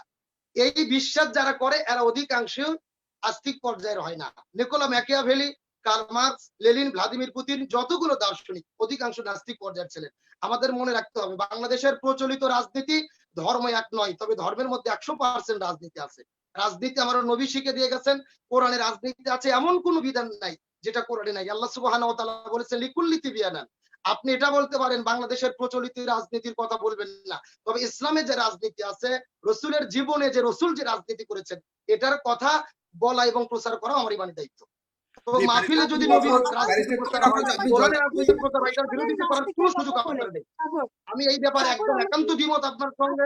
আপনি বলছেন ধর্ম এবং রাজনীতি আলাদা, কিন্তু রাজনীতি প্রকৃত ইসলামী রাজনীতি এবং ধর্ম আলাদা নয়। ধর্ম এবং রাজনীতি একই জিনিস, ওতপ্রোতভাবে জড়িত। ইসলাম একটি ধর্ম নয়। Islam is not only a religion but also complete code of life. শুধু নামে একটি ধর্ম নয়, ইসলাম পরিপূর্ণ জীবন ব্যবস্থা। তাহলে জীবন ব্যবস্থা যদি পরিপূর্ণ হয়, তার মধ্যে রাষ্ট্র থাকবে, সংবিধান থাকবে, সংসদ থাকবে। তার মানে বাড়ি থেকে সংসদ ভবন পর্যন্ত সব জায়গা স্পষ্ট সমাধান কোরআনে আছে। মানবেন কি মানবেন না, এটা আপনার ব্যাপার। তবে অস্বীকার করলে আপনি কাফের হয়ে যাবেন। আমি শুধু একটা ধর্মের কথা রাজনীতি অস্বীকার করার কোনো সুযোগ নেই। আমি এই বিষয়টি আপনাকে এই বিষয়টি বোঝার জন্য আহ্বান করছি। মৌলানা সালাম, মদিনাতে যখন নবীজি রাষ্ট্রের জন্য মদিনা সনদ তৈরি করলেন, পৃথিবীর প্রথম লিখিত সংবিধান, উনি কমের কথা বলেছেন, জাতিসত্তার কথা বলেছেন। He never thought of a political Islam. আপনি যে পলিটিক্যাল ইসলামের কথা বলছেন, that is very much part of মওদুদিবাদ। আপনার মতো আপনি যখন আমাকে বলে যাচ্ছেন নাস্তিক, আবার যারা এই কথা বলে তারা নাস্তিক, এই কি ধরনের কথা? আপনি আস্তিক আমি আপনাকে নাস্তিক বলি, আপনি আবার ভুল করলেন, ফল্ট করলেন। আমি আপনাকে নাস্তিক বলি না। তুরিন আফরোজ, ধর্ম এবং নয়। কথা বলতে দেন। আপনি এই মুহূর্তে আপনি যেই কথাটি বললেন, আপনি এই মুহূর্তে যেই কথাটি বললেন, এটাই আপনাদের অতি উচ্চারণ কিছু লোক আছে, সত্য কথা বললে আপনারা মওদুদিবাদকে ঠেলে দেন। আমি বলি শুনেন, আপনি কি বিশ্বাস করবেন কি করবেন না, নাস্তিক হবেন না নাস্তিক, আপনার পার্সোনাল স্বাধীনতা। তবে ধর্ম এবং রাজনীতি যে আলাদা নয়, এটা আমাকে বলতেই হবে। ধর্ম এবং রাজনীতি আলাদা নয়। আচ্ছা, ধর্মের আব্দুল মধ্যে সালাম, হ্যাঁ, সমস্যার আব্দুল সালাম, আপনি একটু পরে বলুন যে তুরিন আফরোজ বলছিলেন। না আব্দুল না বাসিত শেষ আপনি করবেন। টাকাটার উদাহরণ দিয়ে ইসলাম প্রচার করতেছেন নাকি? আমি শুধু বলেছি যে এই ধরনের কথা ইসলামের ভেতরে নেই। আপনি যে মৌদুদিবাদী ইসলামের কথা বলছেন সেটা দিয়ে কিন্তু এই ইসলাম ইসলাম নয়। এখানে বই পড়তে হবে আপনাকে আরো। আপনি পলিটিক্যাল সায়েন্সে জানেন, সেটাও আমি যেমন জানি। আপনি ইসলাম জানেন, আমি সেটা জানি। আপনি সব জানেন, আমি সেটাই জানি, এবং আমি অজ্ঞান, আমি কিছু সব জানি না। জানি এটা বলি না, কিন্তু আমি সব জানি না। আপনাকে আপনাকে কেউ বাটখারা দেয়নি বারবার একজন মানুষকে আস্তিক বা নাস্তিক বলবার জন্য। এই ব্যবসা আমি এই আপনাকে ব্যবসা নাস্তিক বলি আপনারাও নাই, যে করেন, আপনি কেন এই খামাখা ব্যবসা রাগান্বিত হ্যাঁ, হচ্ছেন? তুরিন আমি তুরিন আপনাকে তুরিন আফরোজ বলতে ওরকম চাই, ভাবে নাস্তিক আমি আপনাকে বলা বলেছি হয়নি। যারা আমি দার্শনিকদের কথা বলেছি, মাওলানা বিভিন্ন চুক্তিবাদী, ম্যাকিয়াভেলি, আমি শেষ লেনিন, করতে চাই ভ্লাদিমির হাসি পুতিন, মুখে, আমি শেষ করতে যারা চাই। রাষ্ট্র ধর্মর ক্ষেত্রে ধর্ম এবং শেষ করে পারেন ওনার রাজনীতিকে সাথে। আলাদা না করেছে, না তারা অধিকাংশ নাস্তিক ছিল। আমি আপনাকে নাস্তিক বলিনি, আপনি আহ, খামাখা আপ- নিজের দিকে এভাবে টেনে। আপনাকে সরাসরি নাস্তিক বলেনি, এটা ঠিক। ব্যারিস্টার তুরিন আফরোজ, আপনি অবশ্যই দেখে নেবেন পরবর্তীতে। তবে আমি ব্যারিস্টার তুরিন আফরোজ আপনার কাছে বলতে চাই, এই যে একটা ধারণা যে মোল্লারা আসলে ওরকম শিক্ষিত হয় না, আপনার কাছে মনে হয় মাওলানা যুক্তিবাদীকে তো আপনি অলরেডি অফারে দিয়ে দিলেন। আমার কাছে, আমি যতদূর দেখছি, আমার কাছে তো মনে হয় না যে ওনাদের তো সম্পূর্ণ ধারণা আছে। তাও কেন প্রগতিশীলতার পক্ষ থেকে সবসময় এই ধরনের একটা অভিযোগ করা হয় যে মোল্লা মৌলবীরা শুধুমাত্র এই হাদিস কালাম ছাড়া আর কিছুই জানে না। আমি না, যতদূর আমি আমি কখনোই মনে করি না। আমি ব্যক্তিগতভাবে আমি আলেমদের সাথে কাজ করি। আমার যে কোনো কিছুতে আমি নির্দেশনা নেই। আমার জীবনে চলার পথে যখনই কথা দরকার হয়, আমি দরকার হলে হুজুর সাহেবের, মৌলানা ফরিদউদ্দিন মাসুদ সাহেবের কাছে ছুটে যেয়ে জিজ্ঞাসা করি যে হুজুর, আমি এরকম সমস্যা, এই সমাধান কি হতে পারে। এবং শুধু তাই নয়, আমি যুদ্ধাপরাধ ট্রাইব্যুনালের বিভিন্ন মামলাতে যে ইসলামের ব্যাখ্যা নিয়ে এসেছি আইনের ব্যাখ্যার সাথে মিলিয়ে, সেটাও কিন্তু আমার আলেমদের থেকে শেখা। ধন্যবাদ আপনাকে তুরিন আফরোজ। ধন্যবাদ মাওলানা আব্দুল সালাম যুক্তিবাদী। আজকে তুরিন আফরোজ অনেক অসুস্থ, তবুও আমাকে সময় দিয়েছেন। আর মাওলানা আব্দুল সালাম যুক্তিবাদী, আপনি খুব সুন্দর কথা উপস্থাপন করেছেন আজকে। আমার কাছে মনে হয় এই ধরনের অনুষ্ঠান থেকে অনেক কিছুই শিক্ষণীয় আছে। একটু বিতর্ক তো হবেই, তবে প্রগতিশীলতা আর ধর্মীয় যে অবস্থান রয়েছে এর মাঝে যে একটি বিশাল গ্রে স্পেস রয়েছে, সেটাকে ধূলিসাৎ করতে হবে, সেটাকে মিটিগেট করে, সেটাকে কমিয়ে এনে এই দুটা পক্ষকে আমরা চাই ভুল বুঝাবুঝি ভাইয়া, শেষ কথাটা হচ্ছে কি, যতদিন পর্যন্ত ধর্ম এবং রাজনীতি আলাদা মনে করা হবে, ততক্ষণ পর্যন্ত ধর্মের ভিত্তিতে শান্তি কায়েম হবে না। ধর্মটা সব জায়গায় রয়েছে। আপনার এই কথা বলেছেন, পৃথিবীর আমাকে একটু বলতে দিন, আমি শেষ করি আজকে। সর্বপ্রথম ধর্ম আল্লাহ সুবহানাহু ওয়া তাআলা পৃথিবী সৃষ্টি করেছেন। আল্লাহুল খলক ওয়াল আমর, তিনি সৃষ্টি করেছেন, সমাধান তিনি দেবেন। আল্লাহ সুবহানাহু ওয়া তাআলার সমাধানের পথেই শান্তি রয়েছে। আজকে গোটা পৃথিবীতে অশান্তির মূল কারণ আমরা কোরআন থেকে দূরে সরে আছি। তবে আল্লাহ আপনাদেরও, সুবহানাহু ওয়া তাআলা তবে বলেছেন, তবে হুজুর, ওয়া মান আ'রাদা আন যিকরি ফাইন্না লাহু মাঈশাতান দনকা। আল্লাহ বলেছেন গোটা পৃথিবীতে অশান্তির মূল কারণ কোরআন থেকে দূরে সরে থাকা। আর শান্তির পথ ফামান তাবিয়া হুদায়া ফালা খাউফুন আলাইহিম ওয়া লা হুম ইয়াহজানুন। না না না, তোমরা আপনার কোরআন মেনে নাও, কথাকে তো শান্তি অস্বীকার পাবে। করছি না। সুতরাং আমরা সকলে আপনার আসি কথাকে তো কেউ অস্বীকার শান্তির পথে। করছি না। আমি ইসলামের সর্বশেষ কথা, তুরিন ইসলামই তো আফরোজ শান্তির কথা। আপনাকে এতটুকু উদাত্ত আহ্বান জানাবো, আপনি যেহেতু নিজেকে মুসলিম বলে দাবি করছেন, আলহামদুলিল্লাহ, আপনিও আমিও, আমরা কেউ ভুলের ঊর্ধ্বে নই। আসুন আমরা তওবা করি। আমাদের জীবনের সব গুনাহ আল্লাহ সুবহানাহু ওয়া তাআলা জানে, আর তওবা করলে গুনাহটাও সওয়াবে পরিপূর্ণ হয়ে যাবে।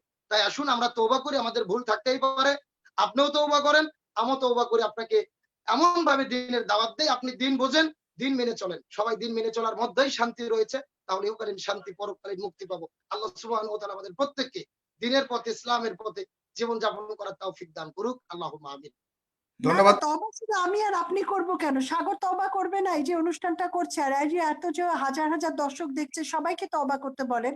শুধু আমি আমরা দুজন আমি তওবা করলে হবে না তো।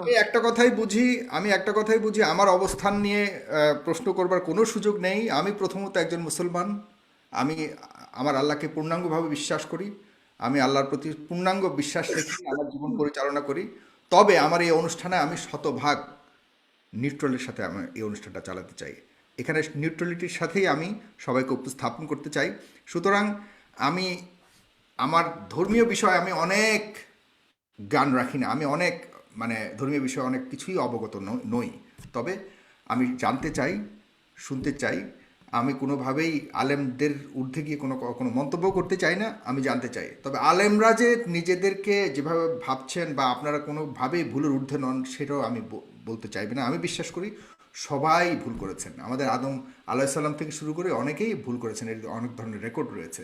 তো সুতরাং আমরা এগুলিকে এই ভুল বোঝাবুঝির অবসান ঘটিয়ে আমরা একটা সুন্দর সমাজ গড়ে তুলতে চাই এবং আমাদের কথা বলার স্বাধীনতাকে সমুন্নত রাখতে চাই। এই সব ক্ষেত্রে আমি অবশ্যই আহ্বান করব ব্যারিস্টার তুরিন আফরোজ, আপনিও একটা ভালো উদ্যোগ নিয়েছেন, আপনি একটা হাফিজিয়া মাদ্রাসা করেছেন, এগুলো অনেক আলাপ। আজকে এখানেই শেষ করছি। ভালো থাকবেন সবাই, সুস্থ থাকবেন। দর্শক আপনাদের টাইমলাইন অবশ্যই শেয়ার করবেন এবং পরবর্তী অনুষ্ঠান দেখার জন্য আমার ইউটিউব চ্যানেলটিকে অবশ্যই সাবস্ক্রাইব করবেন। মাওলানা আব্দুল সালাম যুক্তিবাদী, ভালো থাকবেন। ব্যারিস্টার তুরিন আফরোজ, ধন্যবাদ আপনাকে। খুদা হাফিজ। ধন্যবাদ। আসসালামু আলাইকুম। ওয়ালাইকুম আসসালাম।